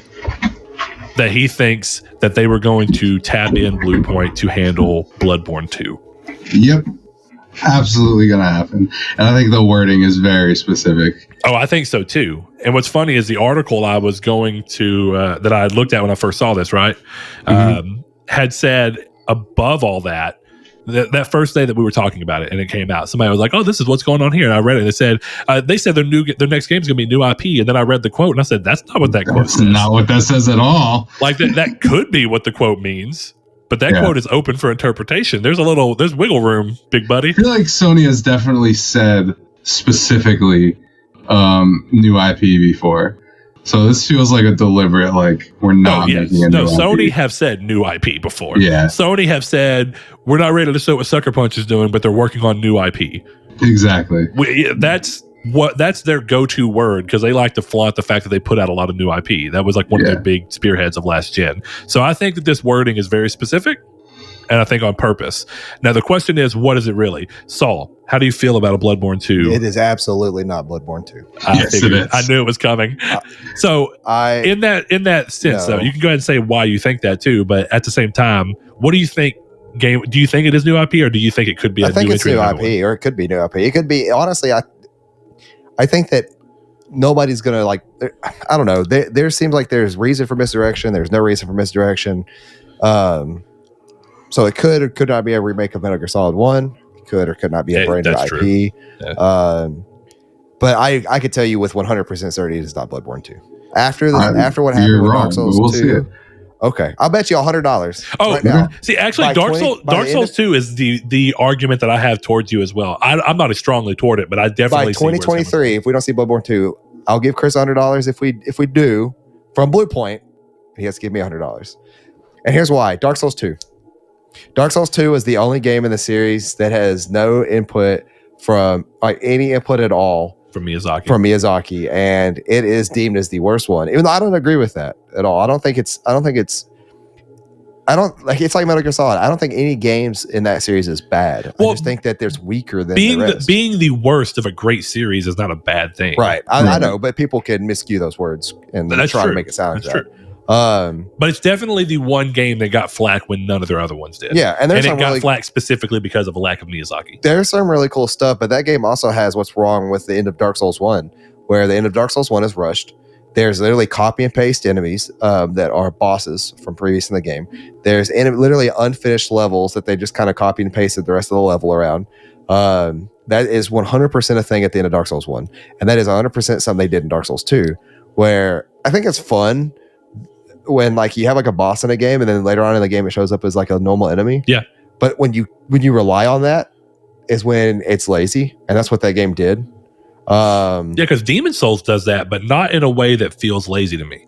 Demon Souls is like, we're going to let you have some of these battles. What's a boss in Demon Souls that comes back? I might be completely I guess to your point there, I'm talking about specifically a boss like a health bar and a fog wall. Yeah, that's and fair. Then later on, because Demon Souls, I'm actually talking about enemies that are crazy hard at the beginning, and that boss is just standing there. But not only that, there's like a section in it's Lost Isleth, I think. There's where it's like 12 Taurus demons just standing there. One of the first bosses of the game. It's just the first boss of the game is just standing there times 12. They just literally copy paste. I bought 2 Skull the first day, and I still haven't played it. It's good. So, hold on. What does a game that sounds lazy have to do with Bloodborne 2? Because I don't understand the correlation here. No, I'm lack of saying Miyazaki. That literally, they tried helming a game without Miyazaki once and it did not work. So they're not going to do it again. I'm gonna play towards. But it's not their game; it's Sony's game. Well, that's also true. But here's the more important part. Yeah, there is zero reason that Miyazaki cannot be part of this. Exactly. Whether he is or not comes down to the important part. But there's zero reason. If it's just, hey, Miyazaki, you can still be heading your next project under From. You can do your thing, and you can still be involved with that. But we want you to, talk with us about your ideas of expanding the world of Bloodborne. We'll develop the combat out. We'll develop the bosses around the lore that you kind of give us and talk to us about. See, even then, I don't think that's going to be like what they're going to do. Here's it may not be. Bloodborne is such a unique game in both Souls games and just in general. Yep. There's a unique feel. There's a unique look. It's gonna be like when another studio takes over a sequel and makes a sequel. They're gonna lose all that. There's absolutely what? I don't really agree with that. That's the whole reason that is my theory. Is the whole reason they did Demon's Souls was to show that they could do what From Software does. That they could replicate feelings. Why else would you take? Why else would you take the single worst game in that series? It is Demon's Souls on PS3 is the worst. Is the worst Souls game. Oh, I completely disagree. I completely disagree too. 100%. There's literal Dark Souls 1 runs like garbage on any console. Well, I think Demon's Souls level design and bosses are actually more interesting than Dark Souls 1. I've said that forever. I like Dark Souls 1. I think Demon's Souls is better. My whole point is that no matter what, it's going to be different. And the problem with Demon's Souls 2 is it's so hard to actually play and find, where Bloodborne is absolutely not. Anybody with a PlayStation 4 can download Bloodborne, whereas finding physical versions of Demon's Souls on PS3 specifically is hard to do. And then of course finding a PS3, then finding a digital copy is also hard to do. Where I just From Software / Miyazaki is not going to do that again. I absolutely refuse to believe so. If that was the case, they would have done it with the Elden Ring. What do you mean? If that was the case, because they already externally went to another story. They had somebody else storyboard it instead of Miyazaki himself, who storyboarded all of them except 2. So they would have done that with... Martin supposedly didn't do very much from what I've heard. Yeah. No, he did the literal skeleton foundation of that story. I heard he did lore stuff, but that's it. And Miyazaki did everything else. The lore behind the world itself, that's all George R.R. Martin. But I'm curious because I 100%. I haven't looked heavily into it, but I've also heard from a couple of different people that apparently George R.R. Martin was not actually as involved as marketing would have led you to believe. He was saying he was done 2-3 years ago. He was done with Elden Ring. Well, yeah, that's because all he did was storyboarding. That's not going to take long compared to developing an actual game. Let's see. This is a Forbes article. That's the game is in itself is who knows when it actually is going to go gold. Okay, so here's what it says right here. This is just a few things, and this is Forbes. Take it as you will. But these are Miyazaki and Martin simply met to hang out at first. Martin knew about Demon's Souls. It evolved into a business front. The game was already planning to be open world before Martin got attached, but him being added did reinforce that direction.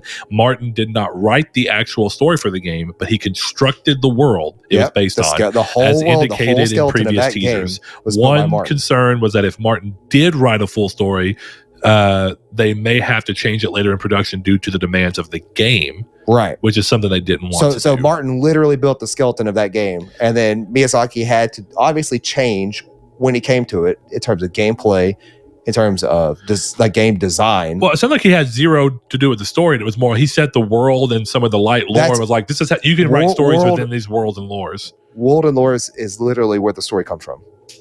You're confusing me. What do you mean, no? Well, hold on. No. I would say it depends on the writer. This is absolutely not the only thing. Chris writes, tell me this. If I came up with a world and lore and story, right, and you took the story and used the same world and lore, does that not influence all of your characters? No, not necessarily. It depends on what they're doing in the world. If I'm writing a story in your world and the entire story is about a guy and his therapist, it doesn't necessarily have anything to do with the world. The world doesn't dictate a story. At that point, the world doesn't get brought up. Dictated. There's a reason that they paid him to bring it up. That's what I'm saying. You can't you can't move a goalpost and say, oh, well, that's that part may never get brought up, or that this may change. When in reality, they're not going to goalpost. My point was I'm saying the world is not the most important thing to make a story. The characters. I'm not saying it either, but I'm saying that the skeleton and the world and the lore is one of, if not the most important things when you first start creating a story. They're not going to pay this guy hundreds of thousands of dollars or however much they paid him to start to make a skeleton of a story, not use it. So I have a question of curiosity, because I think you may have just done it, but it's more of clarification for what was said so that I understand, and also so I can see if that's how Chris took it. Are you saying that story doesn't get written until a world and lore are developed? I'm not saying that. I'm saying that if you have a story, like if you have a skeleton, like you come up with a world first, you come up with how the world looks and how the map is.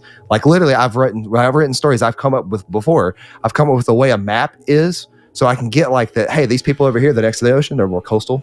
Yeah, I've come up with that. I've come up with the way that the world works, the time era that the world is, and then I've built the story around all of that. The characters, they're gonna come from this one particular part of this world. So this world, they're gonna have this kind of attitude and this accent. So and then from over here, you can't say that like a framework of something like that, the world and the lore doesn't contribute to the characters and the story of that lore. Yeah, that's fundamentally wrong. I wouldn't say that either. I do think clearly the you world can say that they don't have to use that in the world, in the way they did this. The world, because it came first, is what it seems like. The world informs the story. Right. The world is influencing. It doesn't make the story, but it informs the story. Right. I'm not saying you said that, but I'm clarifying my own words. So my thing, the only thing I'd say about your thing is that in this case, while that may be the case, and again, we don't really know because we're outside looking in, but if that is the case from what we're seeing, I think the only thing for me is I don't think that it has to be. I think that's clearly a way to write a story, is to conceptualize the world first. That is the way they wrote the story. There is no reason that they would not have done it that way without this development and this involvement. Yeah, I thought you were going larger sweeping statement because you're talking about stories and how they work. Yeah. I think you can clearly write a story and then build the world from what you want the story to absolutely can. But I'm saying if you start as a skeleton first, there's a reason why you start from a skeleton first. Yeah, sure. And that's not to say that halfway through you can't discard that skeleton and start a new one or start the story first. Sure. But I'm saying there's no absolute reason they would have gotten George R. R. Martin on board to throw it all away. Yeah, and nothing says that they threw it all away. Just for clarification, to listeners, but it does sound like the whole point of having him just do the world and kind of light lore is so that they can do what they want to within that. Well, and you can already see from the trailer itself, there is 100% inspired Miyazaki made characters. Like the thing that, like the Chimera thing at the end that has like axe arms and like people on his back. That's 100% like a Miyazaki character.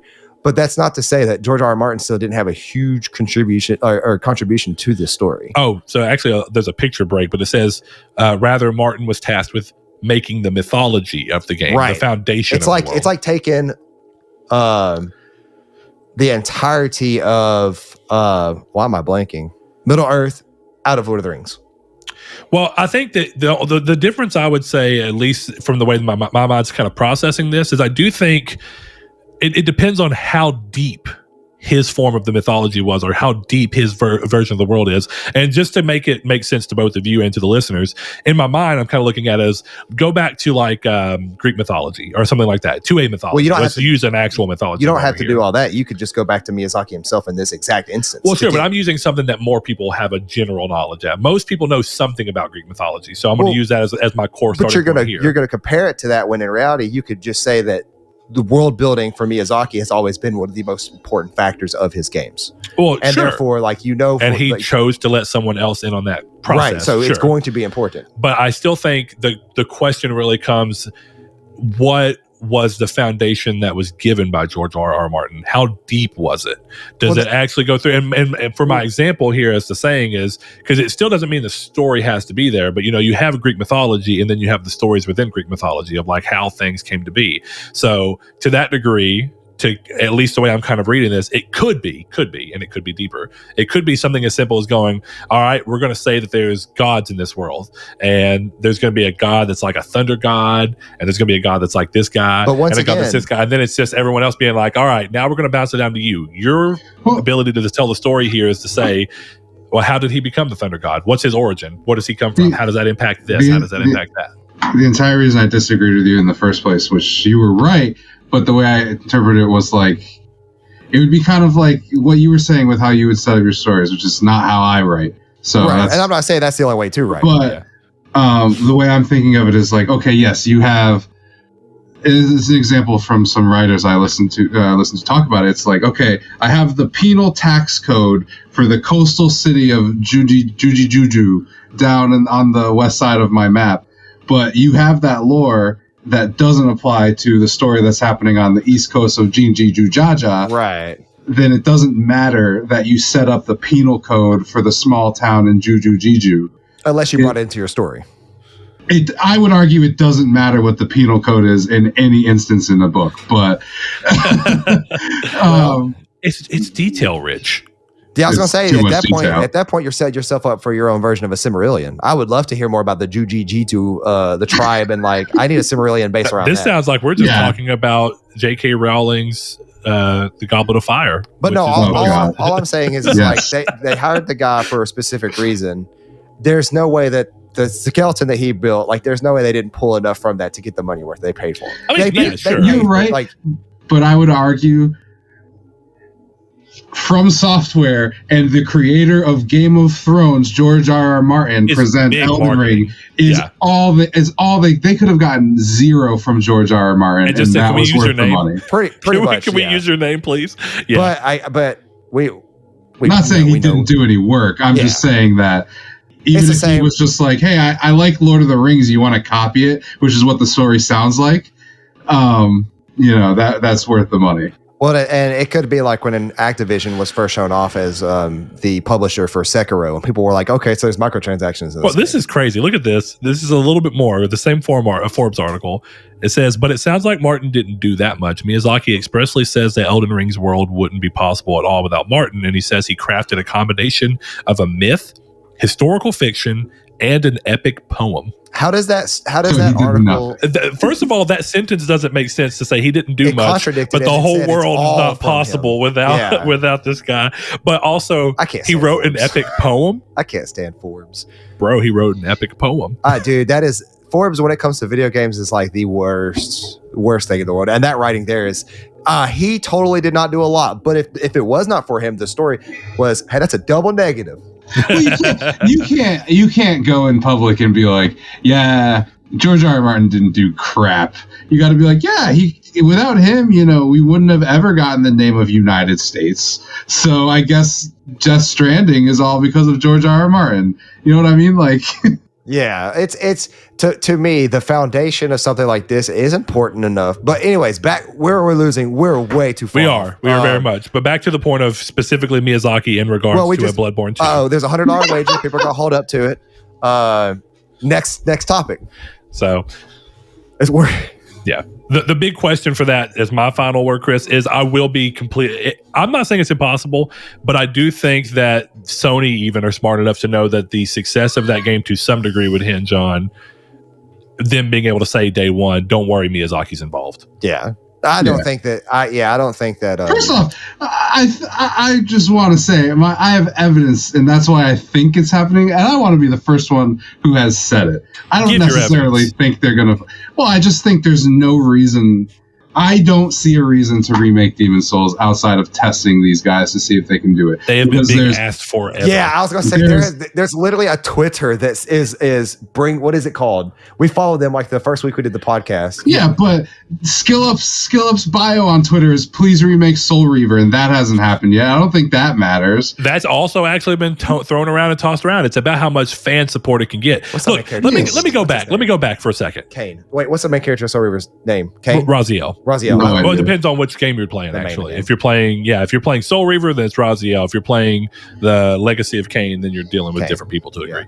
But so this is why I think to the point you're making that I think actually kind of discredits that to a degree. Sony also made a developer studio remake Medieval, a game that never really sold that well, a remake that didn't sell that well, but they still did it. Do you think that was because they wanted to test Other Ocean to see if they could make a new Medieval game? The answer is maybe. The answer is maybe, based off of how well it did. But I don't think that it has to mean that everything that they go to do. I think that clearly Sony is looking at this as it's not too expensive. Bluepoint are out of Austin. Development costs are really low there in comparison to a lot of places. We could remake this game if it sells 1 million as a PS5 launch title, which it absolutely will and has, then it's worth it. And people continue to love Bluepoint because the game's going to look like nothing else has ever come out. And it's exactly what happened. And there's also the fact that From Software is clearly not doing Bloodborne 2, considering everything around the buzz of that studio is that they're doing another new IP for Sony. So if Sony wants Bloodborne 2, they have to find a studio who could do it. Here's your question.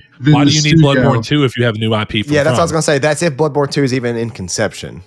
Well, I'm not saying it is. You don't need Bloodborne. Bloodborne wasn't Dark Souls 4 or something. Or it wasn't even Demon Souls 2, and it could have been. Ring is Dark Souls 4. Right. But does Bloodborne 2 satisfy your need for Demon Souls 4? No. It's two different types of games that happen to have the same playset. Sure, but the thing is that a lot of people love Bloodborne because of their love of Dark Souls and Demon Souls. And so if the answer to this is if you want the Miyazaki-led game and you want all these things, the easy answer is to just go, we don't need Bloodborne 2 because we've talked to Miyazaki and he just wants to make a new game that we're going to fund and it's going to be exclusive to us and people are going to love it because they love Bloodborne. But why wouldn't you do both? You just said marketing, right? You just said marketing for just paying for George R.R. Martin's important. All Sony has to do here on this game, whatever this new IP is go from the creator of Bloodborne, and you ever got it. Right, and all they need to do with Bloodborne 2 is say Bluepoint Games. From the maker of Demon Souls Remake. Produced by Miyazaki. It's not that hard. And then Miyazaki once a year is like, hey, how's it going? It looks good, cool. All right, listen, we're going to end it right here. And if Chris is right, I'll suck his left nut. If Brett's right, I'm going to suck his right nut. At some point, I'm just going to have to suck a nut. So let's get it over with. All right, next thing up, PlayStation technically got a second acquisition this week as the now Sony-owned Firesprite announced an acquisition of their own from Fabrik Games. They brought them into their fold. So weird. Fabrik is a support studio they have two of their own games that I've never played, and they were also support for a couple of different games from Firesprite. I think the Persistence VR was one of the games they helped on. So interesting move. The bigger question is this to actually have another studio in your midst, or is this just to be a support studio for the same studio? What do you think, Chris? I think they're just adding people to their team, and this is the easiest way to do it. Yeah. Because the rumor is they have like 3 games. I think one is VR and 2 are, which are supposed to be pretty big games. So it makes sense that they're adding. Yeah, Firesprite's already big. It's bigger than all of Sony's actual UK-found developers they still have since they've closed most of them. Yeah, I think it's their biggest one outside of Insomniac, which last I heard, I think Grubb was saying it's like 400, 500 people now. Wow, that's actually pretty impressive. Yeah, and Insomniac is huge in multiple studios. So yeah, they must because they probably have like 5 games in development. You'd think because there's another rumor from them, which is a leak of a Marvel multiplayer game from Insomniac. So yeah, I've actually heard that too. Which I thought you were talking about the other Marvel multiplayer game, Avengers. No thanks. You mean Chris's game of the year? It would be hilarious if they did. If Sony did an exclusive Avengers game, that's the same thing but good. Wait, yeah, it's using like Insomniac Spider-Man and Insomniac's Wolverine, and that's how Sony got Spider-Man and Avengers. They didn't send it to the actual Avengers game; they made their own. That would be good. That would be good. I trust. Yeah, I'd love to see that. Like do like a West Coast Avengers kind of thing. Me and Chris need to have a Marvel Comics podcast. I mean, y'all totally good. All right. So the last thing here, and I promise I'm just putting it out there if you want to listen to it. Jim Ryan has announced that he will be participating in a pre-recorded chat with Gameindustry.biz, discussing his history with PlayStation. Actually, I'm going to quote this. Quote, history with PlayStation, his views on the brand, and what the future might hold for the games business, end quote. So there are people I've seen touting this out and being like, we're going to hear the future of PlayStation on the, coming up. No, you're not. This sounds like a candid chat with somebody that's just meant to be a little PR piece they can throw out there. He may say a thing or two that might somehow hint towards something at the future of PlayStation, but I don't think you're going to get any kind of megatons here. I think that this is just meant to be, hey, we're talking, this is PR stunt for everyone involved. It doesn't sound like you're going to get anything. So don't get too hyped up over thinking that we're going to, like a month after this big Sony showcase, we're going to hear the future of PlayStation from a Jim Ryan fireside chat. Just throwing that out there. Could you imagine if he's like, accidentally slips like the PS5 Pro? We believe in generations so much that we've decided to put a generation in our generation. I was just telling Phil Spencer the day when we acquired Xbox that oh wait, what is this? What is this for? Dude, that would actually be the greatest way to start the podcast, to start the chat, pre-recorded and everything. Yeah. And then kind of look and go, just kidding. Or am I? Like that 30 million Game Pass number that happened this week. Oh, yeah. We're at 30 million, right? The announced number. And what's worse is that 18 million is still a big number, but when you screw up and almost double it, well, the 30 million it always was like sounds bad. The 30 million was an accidental thing, wasn't it? Yeah, it was Take-Two. More or less. Just be candid. Yeah. Like, how many do you have, like, estimating people took it and ran it? All right, boys. I think we somewhat decided the topic of the show earlier, but we'll get to the community's take. And for those that don't know, the community's take is where we ask you guys feedback on the topic of the previous episode.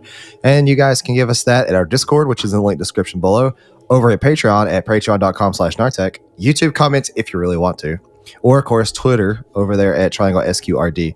And if you have Facebook and you don't mind Facebook groups, you can find us at Triangle Squared, a PlayStation podcast. Over on Discord, Rude Days, a patron of ours, he said, well, I guess I should give context to what we asked. Last week's topic was, what are some niche or genre-bending games that you love? What are some genres you'd like to see come back as a mainstay? Or what some they should be buried in the past? Rude Days says, so I really like action/horror mix that Resident Evil has become. I'm now playing through Resident Evil 2 and Resident Evil 3 Remake, but I feel like it's kind of killed off the survival horror games, especially the AAA kind. Hopefully the seemingly 10 different Silent Hill games being made up can address that area. Another genre I hope comes back are stealth games. I feel Hitman brought some attention to it, but it definitely needs more of it. P.S. Haven't gotten to Resident Evil 7, but I heard it kind of fits survival horror, ? I could see that being about resource management. Well, to be fair, all of them are kind of about that. Oh, yeah, well, not entirely, but yes, most of them are. 2 has the same resource management. I'm thinking 7 does in a way. Materials and ammo and health herbs. I mean, I would definitely say I think Resident Evil 7 is probably the closest the series has gotten to survival horror in quite a while. Well, I haven't played 8, so I don't want to say anything about it. I can't speak on 8 because I haven't played it 7 is more survival horror than 8. Okay, I figured. Someone had mentioned to me that while 8 has its moments, it's actually more actiony than 7 was. Which I think some of that comes to scale, right? I think part of what makes 7 so scary and so more, horror, survival horror elements is that for 70% of the game, you're confined to a very small area. And even when you expand, it's not like a big, expansive area that you're going to. They're very small areas that are more creepy because they have this feeling of like, this could almost happen to you. Like, but close enough, at least. I think action horror clearly moved a lot as they wanted horror to stay in the mainstream. But the big question is can an entirely survival horror game, which survival already implies that guns can be part of it, right? So would you almost say, like, is Silent Hill just really a horror game? I mean, there's combat, but the combat's not important, and it's not really robust. The combat in Silent Hill 2 actually kind of sucks. The game's amazing, but the combat sucks. To that degree, I think the big question here is, for both of you, and I know the answer for 2 is undoubtedly, what do y'all think, what would y'all classify Dead Space as? The first one only. Straight up horror. Yeah. I don't really think it's survival horror. It's not survival horror, and it's certainly not action. I don't think it's action horror. I mean, I think I would put. Well, I guess the big question here is what is survival horror to you guys? Like, if you each had to give one example of what you consider to be a survival horror game. Resource management. Okay, so y'all think Resident Evil then therefore would be more survival? I actually don't. I don't think Resident Evil is survival horror. Like, you don't think you've ever counted it as that? No, I mean unless you count like higher level difficulty Resident Evil games, where resources actually do matter, like grounded difficulty for Last of Us, like with ammo. Yeah, I mean, I think that's fair. I guess you could argue that The Last of Us is a survival horror game on grounded. It's hard.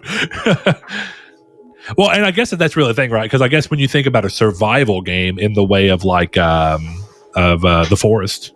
That's a survival horror game if I've ever played one. It is, and that's a fantastic one. Yeah. What you get? Outlast? Well, yeah, and if you think about the fact that Outlast is a lot about battery management, for your camera, there is. Yeah. Well, survival is weird too in games, right? When you're talking about the idea of survival, what does that really mean? Is it just not getting caught? Is it not dying within the means of the game? Is it your character not dying? Is it actually trying to keep a character alive through like of course you can do it where it's resource management, where it's not food based, but then there's games like The Forest where it is food based. Like you have to eat, you have to sleep. Well, actually, you don't have to sleep in the forest. Where's The Forest 2? Where is The Forest 2? Yeah, where's Sons of the Forest? Or Sons of the Forest. Yeah, that was supposed to release this year. Let's see. Get it to me, Parker. Our buddy Sean over on Discord, aka Rudko, he's another Patreon buddy of ours. He says, I really enjoy a good point-and-click adventure game, especially the classics like Monkey Island and Broken Sword. They may have some ridiculous methods for solving puzzles, but the stories were great, and often the humor was superb. Grim Fandango, still to this day, has some of my all-time favorite characters.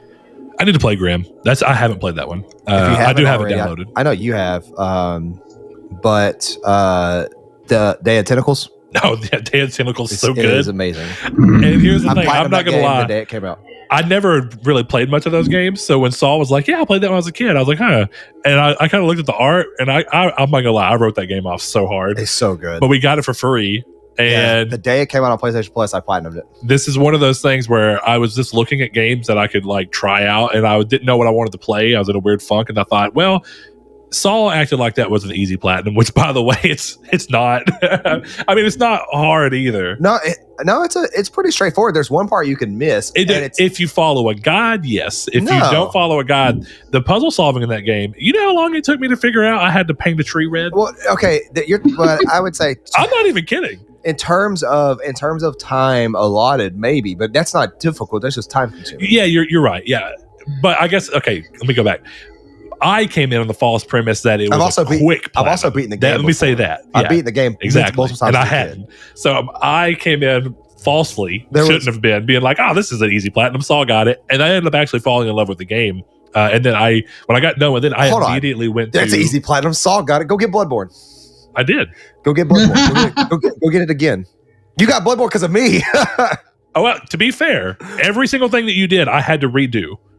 I didn't get the trophy for it, but I started from a new character and rebeat everything in the game. I would have gotten those. I would have gotten. You did give me the drive. I'll give you that. Hey, he's also got a Mortal Shell, so I can't really be on anyone's side here. Go get Mortal Shell. Mortal Shell ain't that hard. Go get Titan Souls. Yeah, he wins. Yeah. He wins.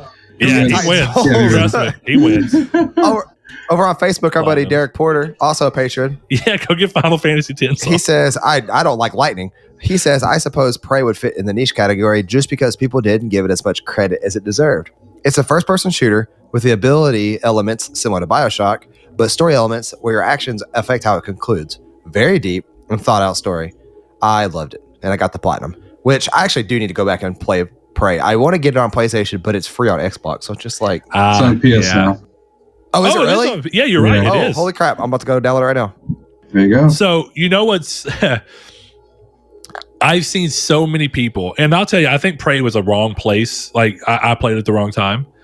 It got to be that thing where I started it, and I just fell out of it for some reason, didn't go back. But I've seen so many people play Deathloop and be like, I got to go back and play Prey, which...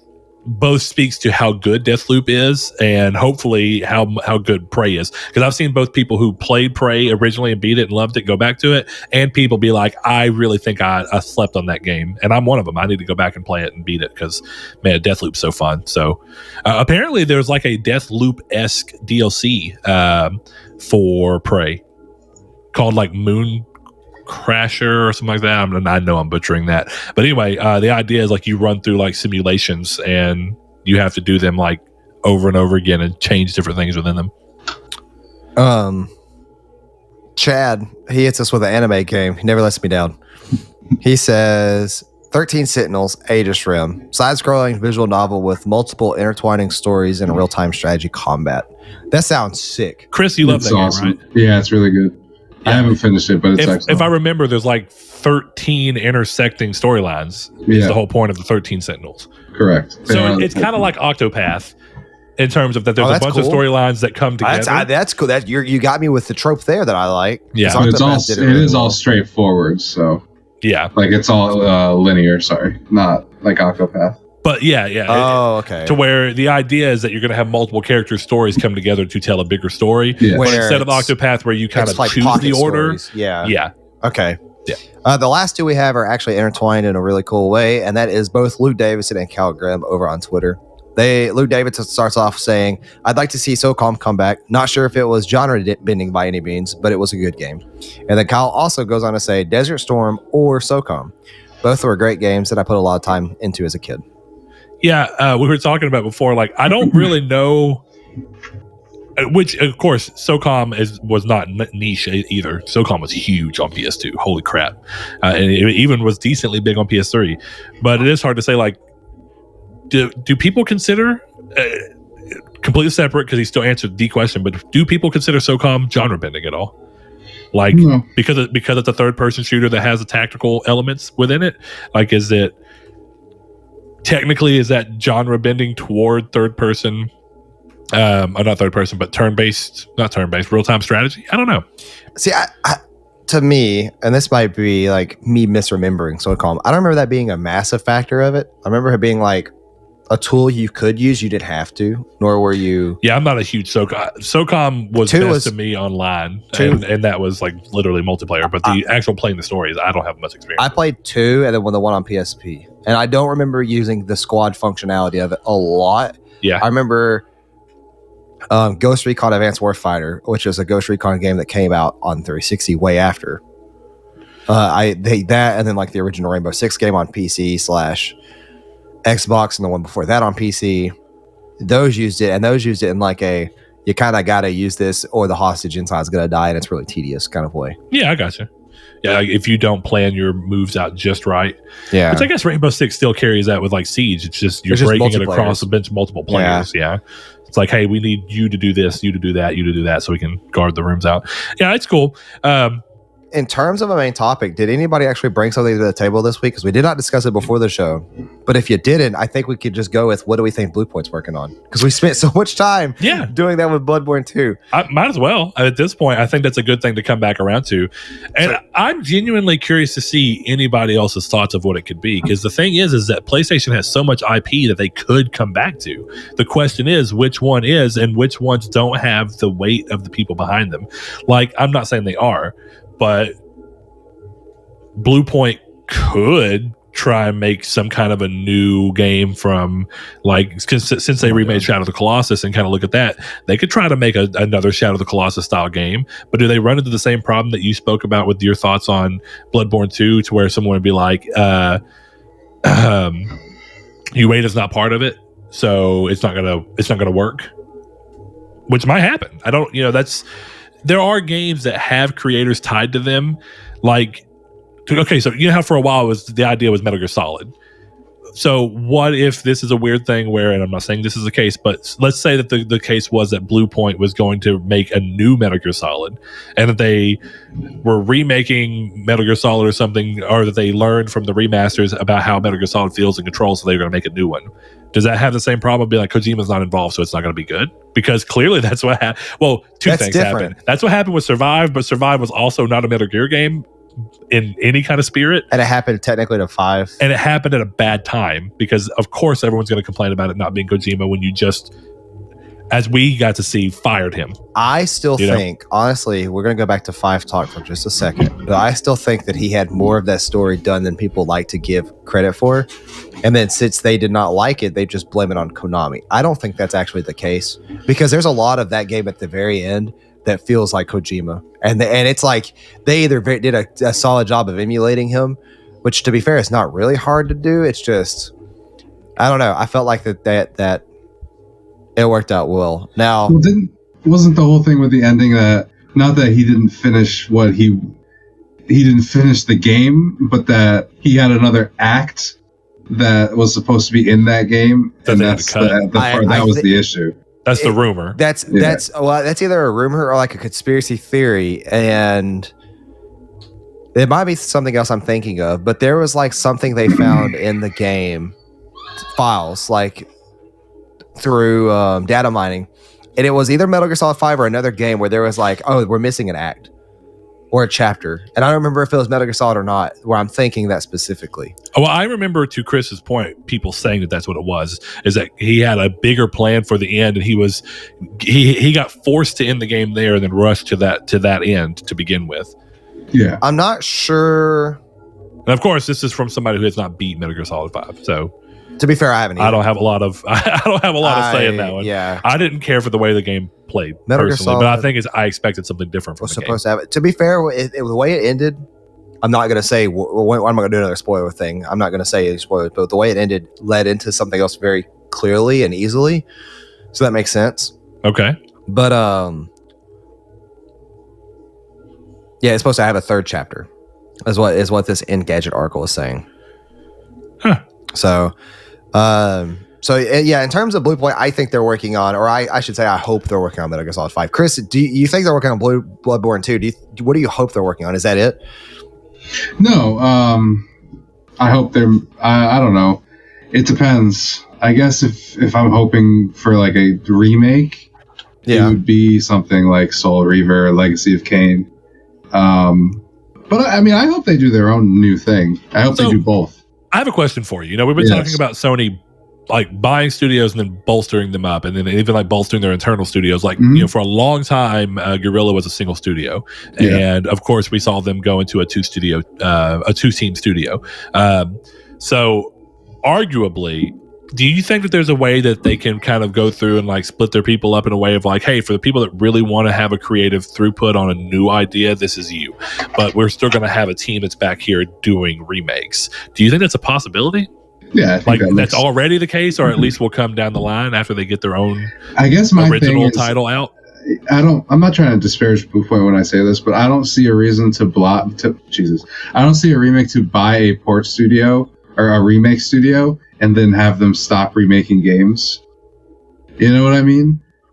I mean, yeah, because that's all they've ever done is remasters and then moved into remakes. But then again, there was a clear path of that, of you want to go from touching up other people's work and kind of working on it to building your own game from scratch that is just an exact homage to theirs. It would make sense. The next logical step would be make my own game entirely. Yes. So I don't think it's, I mean, I get your point, but I think it's more of the point of like, let them do that. But if there's still a group there that's interested in remaking, then keep that DNA that people love. If they can still do both, then it makes complete sense. But if they're only going to make new games, right? Like if you think that Bluepoint is only going to make new games, then I don't think buying them makes any sense. You should have spent that money and gone to Remedy or someone like that and be like, okay, you guys has a pedigree in that regard. Exactly, and making their own games, because Bluepoint's pedigree is in remakes. So that to me is why you buy them. You don't come to me at my restaurant and be like, hey, you're a really good chef. How do you feel about selling cars?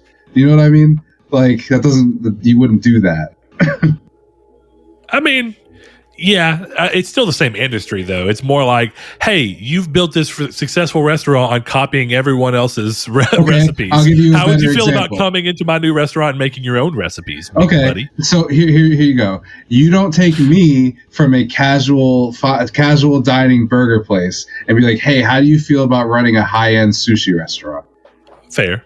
Yeah. That's a better example.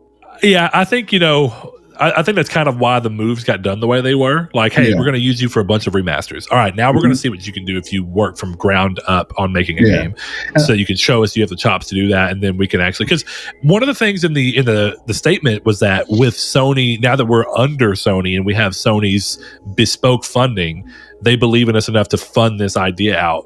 So I wonder how long this has been something they've wanted to do, but it was that they had to build up a relationship enough to get somebody to fund out their idea full time by proving themselves in another manner in an industry that didn't have a lot of people, right? Because Bluepoint came up at a time when remasters were still pretty new in terms of being a widespread industry thing, and they kind of cornered that market quickly. And we're seeing more remake studios come up now, but for a long time, it was Bluepoint.